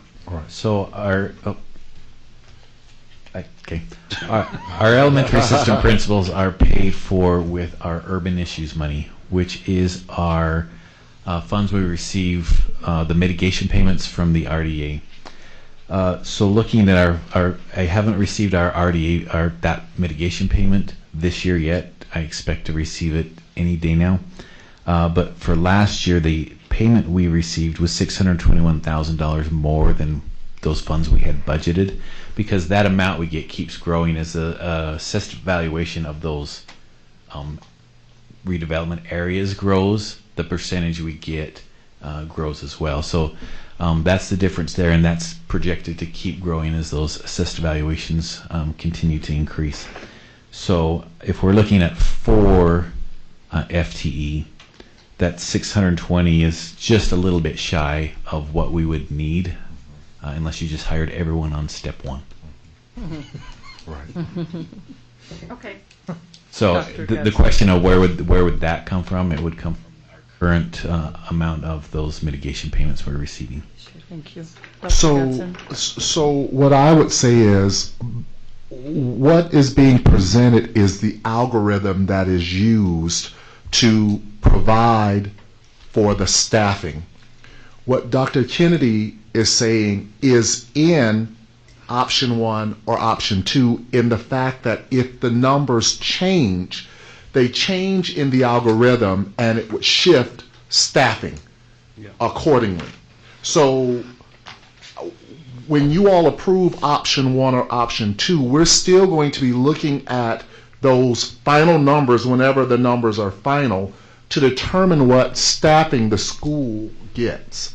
So I don't think you all have to worry about the details of 0.51, because if there's a dramatic shift, it's going to shift the staffing that school gets within the algorithm.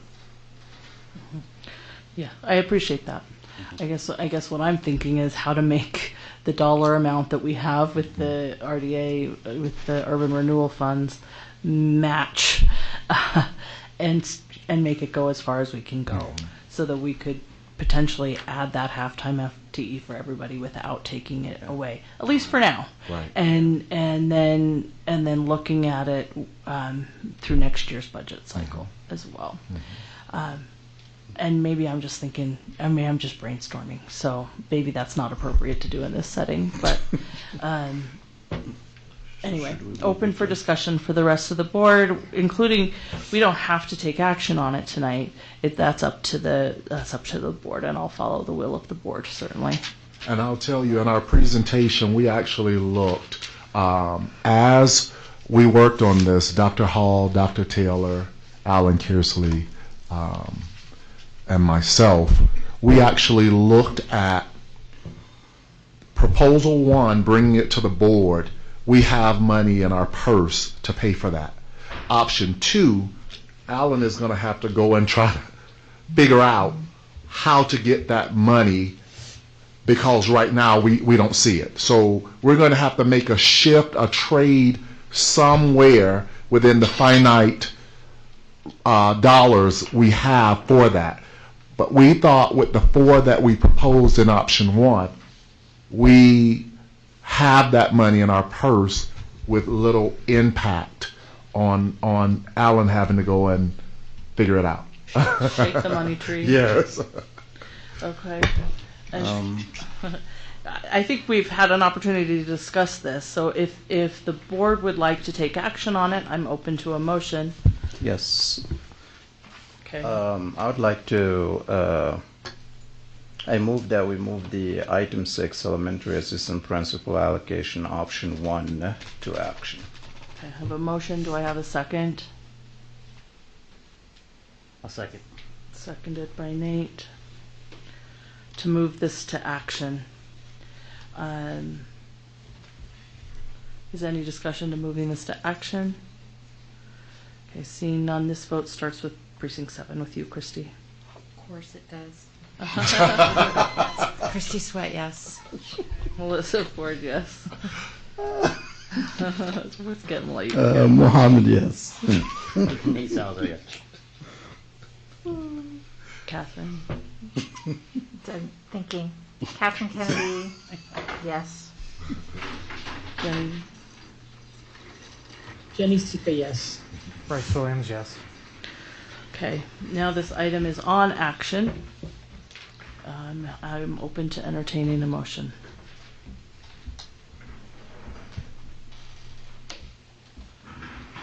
Motion moved for option 1. Okay. Yeah. So that's up to you. Yes. I'm not going to tell you how to make for your option motion. 1, yes. Okay, I have a motion from Mohammed that the board adopts option 1 presented on the attachment. Second the motion. Okay. Motion by Mohammed and seconded by Nate. Any discussion to this motion? I just would like to see if we do this motion that if we have money in June, or either from the urban schools fund or from the, that's right, that we hold harmless these 3 schools that are losing a half principal. I would support that. I would be in support of that. Christy? I feel like I just need to say this, that, I feel like the IEP piece is so important. And it was a part of our original, that's how we weighted it originally. And it's hard for me to vote for option 1 tonight without that piece being in there. And so, understandably so, I think that we need to look down the road, and be able to say, what is going to be happening in our schools. And I agree with Catherine. It makes me really anxious to wait till next February. I think that we need to be talking about this now.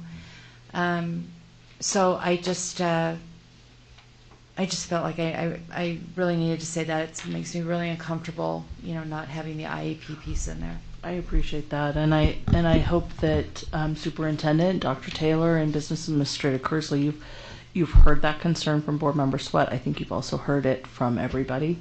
That option 2 is the one we really want to be looking at, because it does include the IEP and special ed, and that's what we want to be working toward, certainly. And I would definitely support what Dr. Kennedy is saying in terms of if we have more of that urban renewal money, that we do look toward holding those 3 elementary schools right now, harmless, as we move forward. And then I would really look toward figuring out how to follow option 2. I think I'm repeating myself now, but I do think it's important because I've heard it from just about every board member that option 2 is what we would prefer to see us go with. Okay, any other discussion to the motion, which is that we adopt option 1 that Dr. Taylor has presented in his attachment to the agenda.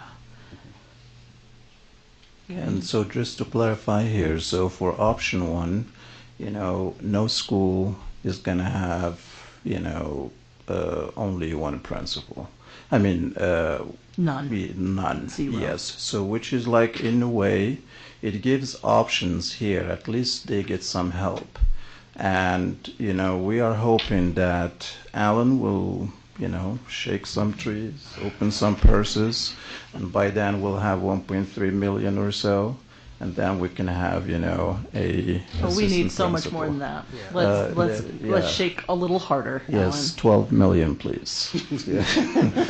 So that's Okay. that's just like my take on that. So. Okay. But I absolutely, agree with what Christy is saying and Catherine is saying and everyone, because it is true. We got some other concerns that are taking place in schools, and we need to take those into consideration. And just unfortunately, the pot right now is a little bit, low in cash. I don't know. But we hope, down the road, we're just going to be working towards that. At least let's make this happen for today. Okay. I'm going to just speak in favor of the motion and then reiterate that I'm only in support of this motion because it's doing something and not nothing, but it isn't doing exactly what I want it to do. So, okay. If there's no other discussion to the motion, we'll go ahead and vote, and this time we start with Precinct 3, you, Dr. Kennedy. Catherine Kennedy, yes. Nate Salazar, yes. Mohammed, yes. Melissa Ford, yes. Christy Sweat, no. Bryce Williams, yes. Jenny Sika, no. Thank you, Jenny. Thank you, board members. That takes care of discussion item 6, elementary assistant principal allocation. Now we'll move to item number 7 on discussion 2022-23 school land trust plans. Welcome back, Dr. Taylor. I got to call this Dr. Taylor night. Thank you.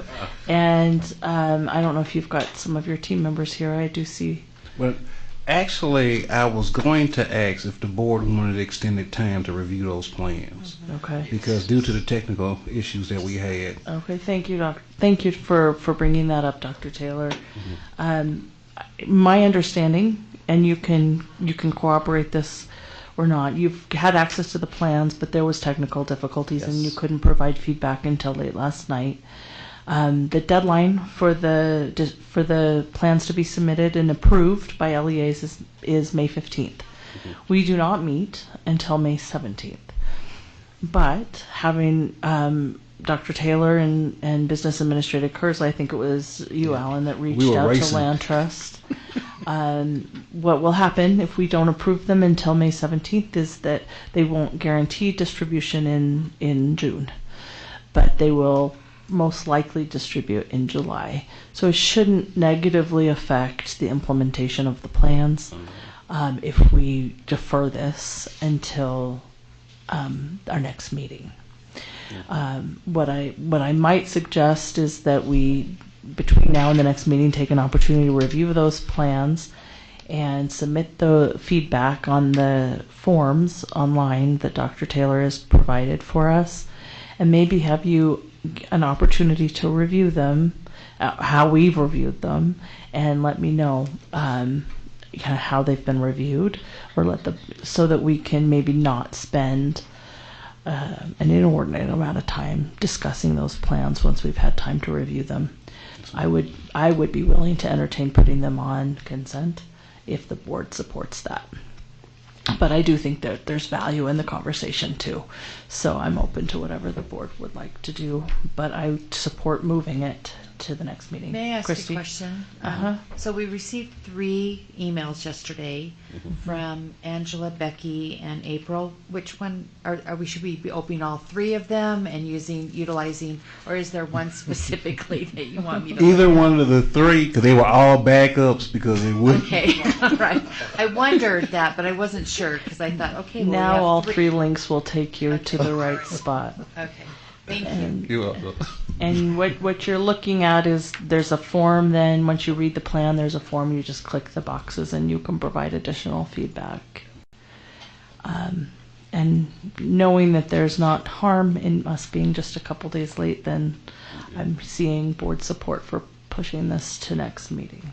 Okay, we'll do that. Thank you. May I say something? Yes, on go that? ahead. So this is just moving forward. I know in previous districts that I've been in, as staff was reviewing these type of items, it was like a shared document. The board could see that, and the board was able to add to the feedback that staff was providing. So moving forward, that might be something that we want to consider and look at. Yeah, I think that's great. I think that would be great. Thank you, Dr. Taylor. Thank you. All right, the last item on our discussion agenda is the 2022-23 board meeting schedule. Attached, you find a draft of next year's calendar projected board. Thank you, Dottie, for being here, and thank you for sticking with us so long.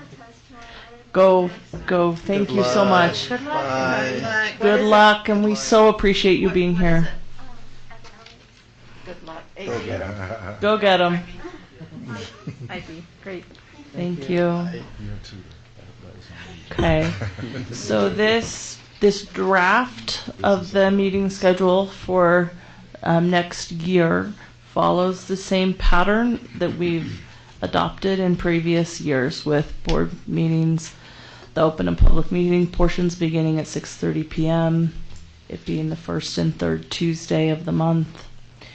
There's no meeting scheduled in July. That's kind of maybe been a hit or miss. Sometimes we've met in July and sometimes we haven't. But historically, there's typically not a July meeting.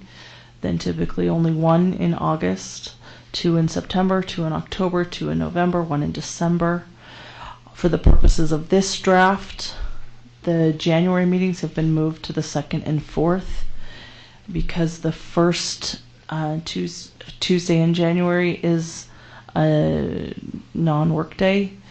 And because there's 5 Tuesdays in January, we still are able to keep 2 weeks between meetings through January and February. So this draft reflects that change to the 10th and 24th of January, then 2 meetings in February, 2 meetings in March, the NSBA conference the 1st of April, and a board meeting, only one of these board meetings in April, 2 in May and 2 in June. What I'm looking for is discussion on this draft, making note of the changes that I've already made to facilitate this conversation, and I would look for adoption of a calendar for next year, of a schedule for next year. Discussion from the board. Nate? Yeah, thank you, President Ford. I think the draft looks really good. I'd be in support of it with one change, or at least an addition. I would really like for us as a board and a district to stress that July has, at least in my experience, typically been when we have our annual planning retreat or meeting. And I would just really appreciate that be explicit on our calendar so that we can plan ahead for it, and that there's an expectation for all of us that is the direction that we'll take in our July. Where it says no meetings, but I would like to amend that if we could to stress the importance of a planning meeting. So recognize that this year's adopted calendar has a planning meeting in June.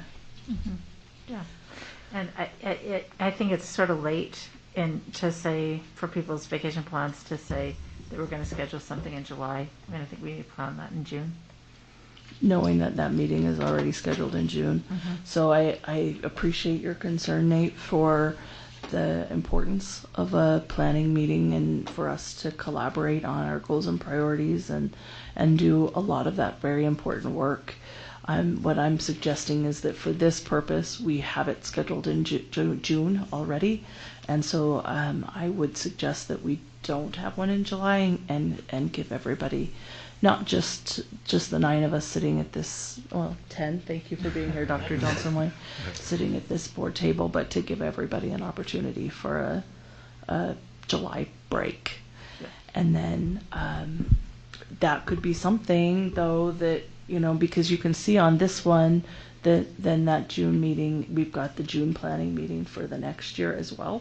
So if that's something that you would prefer to see in July, or the board would prefer to see in July, maybe that meeting could be changed.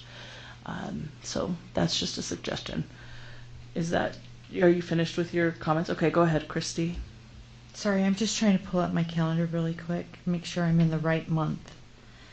So I'm not sure about this, and I think we just need to check, but is it the reason for the January 10th meeting is because we're not back from winter break on the 3rd? It's a staff non-working day. So if you were to hold a meeting that day, staff would have to come in just for that meeting. Well, okay, so I don't know, but I think, and I just sent a message because it's not up on their website, but the annual conference for USBA is usually the first week, you know, of January. So that means that it would be the 5th. So it is, I just got it. It's the 5th through the 7th. So I think we just need to be thinking about our new board members that are going to be coming on, because the annual conference will happen before we even have a board meeting with them. Before they're sworn in. Before they're sworn in. And so that's going to be a little hard. So I'm just thinking that maybe what we need to do, even though it would mean that staff would need to come in, even if we had the swearing in on the 3rd, you know, that we would be able to swear them in before they went to annual conference. But again, it's going to be... Maybe it could be a meeting with only one agenda item. Just one agenda item. And even. not ask staff to, I mean, certainly the superintendent and business administrator would need to be here, but I think we just need to think about that. No, I appreciate you. And I would rather, to tell you honestly, I would rather have 2 back-to-back meetings in January, on the 10th and on our regular schedule, which would be the 18th, instead of going to the 24th. And so my suggestion would be that we'd still have our meeting on the 10th, but because we're pushing it back, I would still like to see us leave it on the 3rd Tuesday, which does mean back-to-back meetings, you know, but if we planned and we had the agendas, then I think we could handle that. We've done it before, you know, we've had back-to-back, but I just hate moving all the way back to the 24th. It still gives the 2 weeks between, and that's what I was hoping. I mean, I'm gonna support whatever you all want, since I won't be here. But just as a point of information, Martin Luther King Jr. Day is on the 16th. So that's something to. I mean, just as you plan.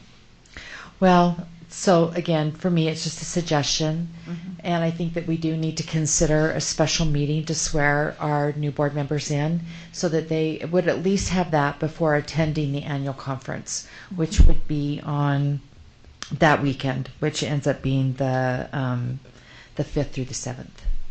I agree. I also think that, you know, Melissa and I will be not officially board members, and there won't be anyone serving until they're sworn in. And so I think that you really should do it on the 3rd, you know, because our terms end on the 31st of December. Right, and we wouldn't be able to do it before then. Yep. So I think that's really important. Okay. So is the board willing to, or interested in supporting a board meeting schedule that has our board business meeting on January 10th, but on January 3rd, a swearing in of new board members? And remember, that will include, I think, four swearings ins. I say that. Well, it'll be 4. It'll be 4. Yeah, 4. So as I count in my head. and then any interest. So that's what I'm hearing support for. So this calendar would look like under the 2023 schedule, it would say January 3rd, board member swearing in. Then January 10th, board meeting. Then I'm hearing Christy say she'd be interested in the third Tuesday, which would be the day after Martin Luther King. So given that there's 2 weeks between those two, Christy, I might still recommend that it be the 24th. Like I said, I'm just trying to be a mouthpiece for what the board wants. So whatever you all want would be fine there. And then how does the board feel about the June 20th planning meeting on 2023, June 20th, 2023? Would you prefer to do that in June or July? June. Okay. So I would be open to entertaining a motion to move this to action. Really quick, I think Go ahead, Dr. Bryce. Gadsden had something he wanted Go to ahead, say. Tim. Sorry. No, I thought about the need for them to actually sign the document out, because I was going to say that could have been a virtual meeting, but they physically have to sign. And I think they'll want that experience Yes. of being here with Yep. the county clerk. Well, when I was thinking of virtual without the signing, I was going to say we could do a virtual and then do an official swearing in on the 10th, because they would still be there, kind of like when you get married and then you have but they physically have to be present to sign that oath of office. So We've heard it. Yep. We've heard our board relationships being called Yes. like a marriage. So, there you go. All right. Thank you. Thank you, Bryce. Did you want to add something first? No. Okay. I would entertain a motion to move the board meeting schedule for 2022-23 to action. Move to action. Okay. Motion by Mohammed. Do I have a second? I'll second. Seconded by Bryce. Let's go ahead and vote. We start with you, Bryce. Bryce Williams, yes. Jenny Stika, yes. Catherine Kennedy, yes. Nate Salazar, yes. Mohammed, yes. Melissa Ford, yes. Chrissy Sweat, yes. Okay, now I'll entertain a motion on the schedule. President Ford, I move that we accept the 2022-2023 board meeting schedule with the addition of a January 3rd swearing in ceremony type of board meeting, along with June 20th, 2023 board planning meeting. Second. Okay, motion by Nate, seconded by Bryce. Do I have discussion to the motion? Seeing none, we'll vote, starting with Precinct 7. Chrissy Sweat, yes. Melissa Ford, yes. Mohammed, yes. Catherine, oh, sorry, Nate. Nate Salazar, yes. Catherine Kennedy, yes. Jenny Stika, yes. Bryce Williams, yes. Okay, thank you, board members. That concludes the discussion and action agenda for tonight. I'd like to now move to board member reports. I have something. Catherine? So I have a report from the USBA, and they suggested that if it's a multi-district region, that we email, but if it's a same district region, that we just repeat it to you in a board meeting. And so that's what I'm doing, but I'm also happy to email this information to anyone who wants it. So I'm going to give you some information about our dates.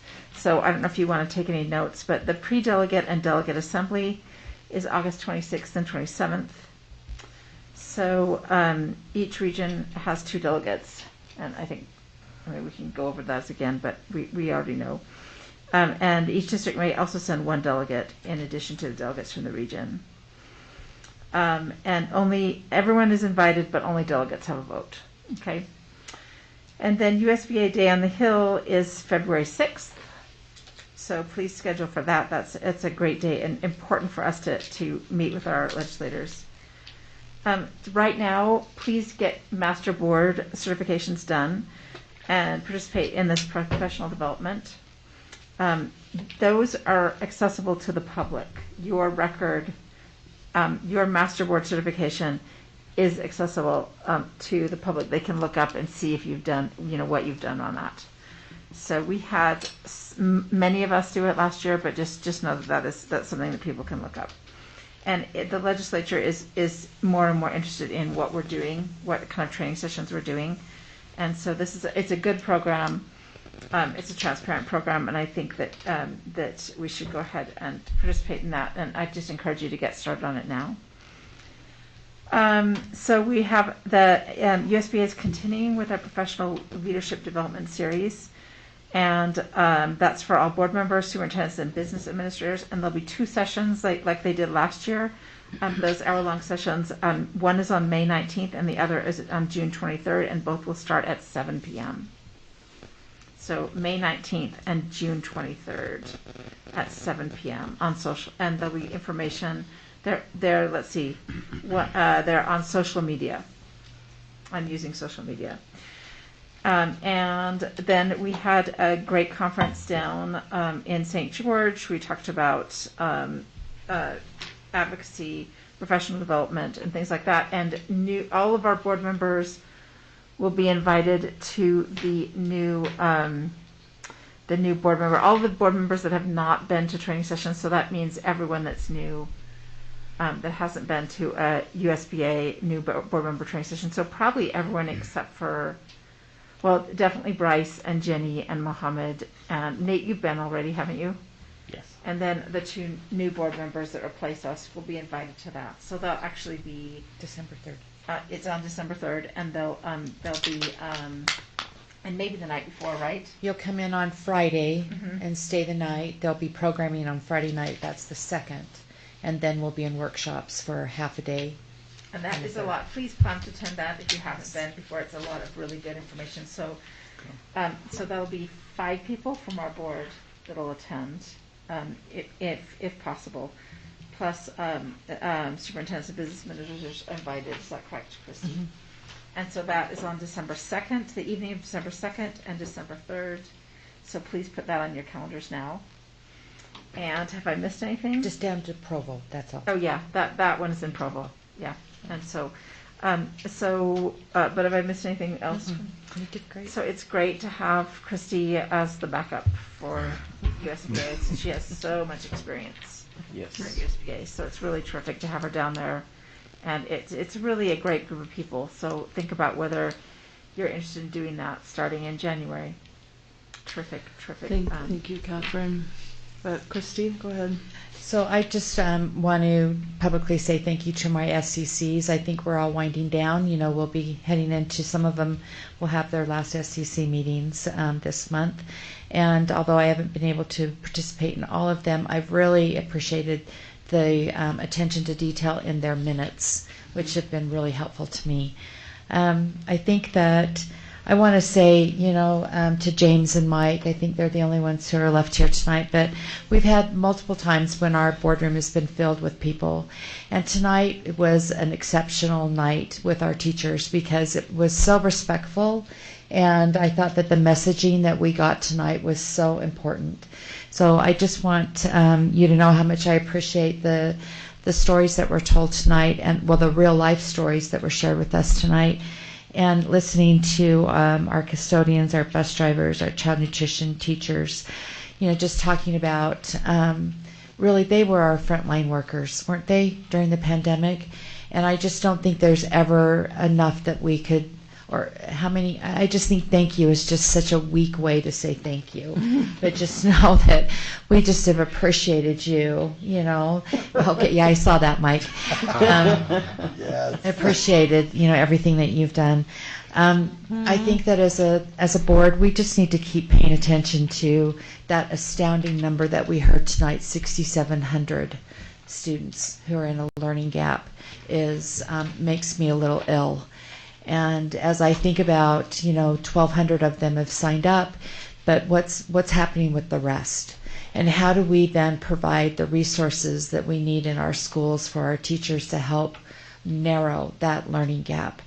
And I think it's a continued conversation, and I appreciate how thoughtful we've been around our ESSER money, Alan, and looking at those accountability pieces. But that is going to sit with me for a long time, thinking about that we have that many students, that have been affected over the past 2 years, and how that will really affect their learning and what they've missed. So let's not forget that number. Let's really continue to talk about that. Thanks. Thank you, Christy. Do I have other board member reports? Okay, I'd like to. Oh, go ahead, Mohammed. This is a bit late. Just want to wish. I'm so tired now. I just want to wish a belated Eid Mubarak to our Muslim brothers and sisters who celebrated the month of Ramadan. Eid Mubarak wa kullu aam wa antum bi khair. Je vous souhaite une très bonne Eid et bonne journée. Merci beaucoup. Thank you, Mohammed. I'd like to invite from the audience Madison. Will you come forward? Thank you for sticking with us all evening. This is Madison, and will you pronounce your Sir Sison? I knew I wouldn't get that right. This year we have the opportunity to be audited by the Office of the Legislative Auditor General in Madison. Opportunity, I like that. Is it opportunity? Yeah. Always. Hopefully only opportunity knocks one. This was a process that was begun just recently, and last year was the Weber School District who went through this process, and this year it's our opportunity, and I had an opportunity to meet with Madison and two other people, Ben Bies and Christopher McClelland, and that they'll be performing the audit. They will be meeting with the superintendent they've already met with the superintendent and several cabinet administrators and directors even. But what they've told me is that they'll be meeting with the superintendent regularly for updates. I had an opportunity to meet with them yesterday.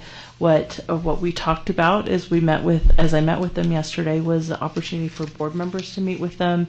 If you want to reach out to them, I will provide Madison's email for you, and you can schedule a time. Oh, she's got her cards, which she will hand to you, and you can reach out to her. Madison, if you want to just introduce yourself for a minute, just real quick. So I am one of the members of the team with the Legislative Auditor General's Office, and we're one of the 3 staff offices for the legislature. As was mentioned, there was a bill that was passed last year that just initiated these LEA in-depth budget reviews, and the legislature assigned us to look at Salt Lake as our second audit. So we're anticipating about 6 months that we will be here at the district, and you can definitely reach out to us if you have any questions. We'd be happy to answer them. Thank you so much, Madison, and thank you for sticking with us. She will hand you her card, and please, if you'd like to take the opportunity to meet with them, do reach out to her. All right, that concludes our board member report. Superintendent, do you have anything you'd like to add at the conclusion of this meeting? Yes, I just want to remind the public of the 6,700 students that Board Member Sweat was talking about. We will not deny access to our summer school for any student, but we definitely are strongly encouraging those 6,700 students to attend our summer school program and our enrichment program. We want to give our students every opportunity to be successful and move to the next grade level ready for on grade level or to attack those on grade level standards. And so I just appreciate the opportunity that the board has given us to provide this opportunity for our families, and are strongly encouraging them to take advantage of it. And that's my report. Thank you, Superintendent. All right, that concludes our agenda items for tonight, but before we adjourn the meeting, I would like to entertain a motion from the board to convene a closed executive session for the purpose of discussing character or professional competence, physical or mental health of an individual, and or deployment of security personnel devices. President Ford, before we go there, Oh, yes, thank you, Nate. Do it. Okay, I would just want to remind everybody that this is our last board meeting in this district office. We'll be moving to our temporary location as we work to rebuild this new district office on this site. And just remind the public to take a look at our Facebook, to take a look at our website, where you can see the address and what the new location looks like. And just thank everybody in the district office, Alan, superintendent, all of your teams for making the move happen. That'll take place this Friday. I know some pieces have already happened. And Paul, thank you as well for your efforts as well as your team. Effort. So, thank Thank everybody. you. We'll miss this space. Thank you. All right. All right, a motion, please. Anybody want to make that motion for me? I can make it.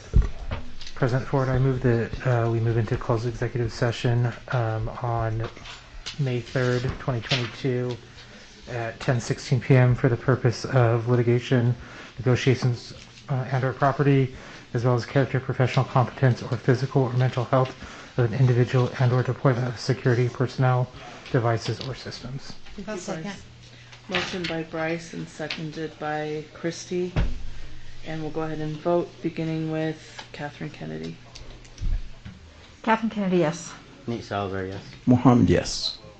Melissa Ford, yes. Christy Sweat, yes. Bryce Williams, yes. Jenny Sika, yes. Okay, thank you. Thank you to everyone, and thank you for being here. Thank you for sticking with us for the long haul tonight. Yes.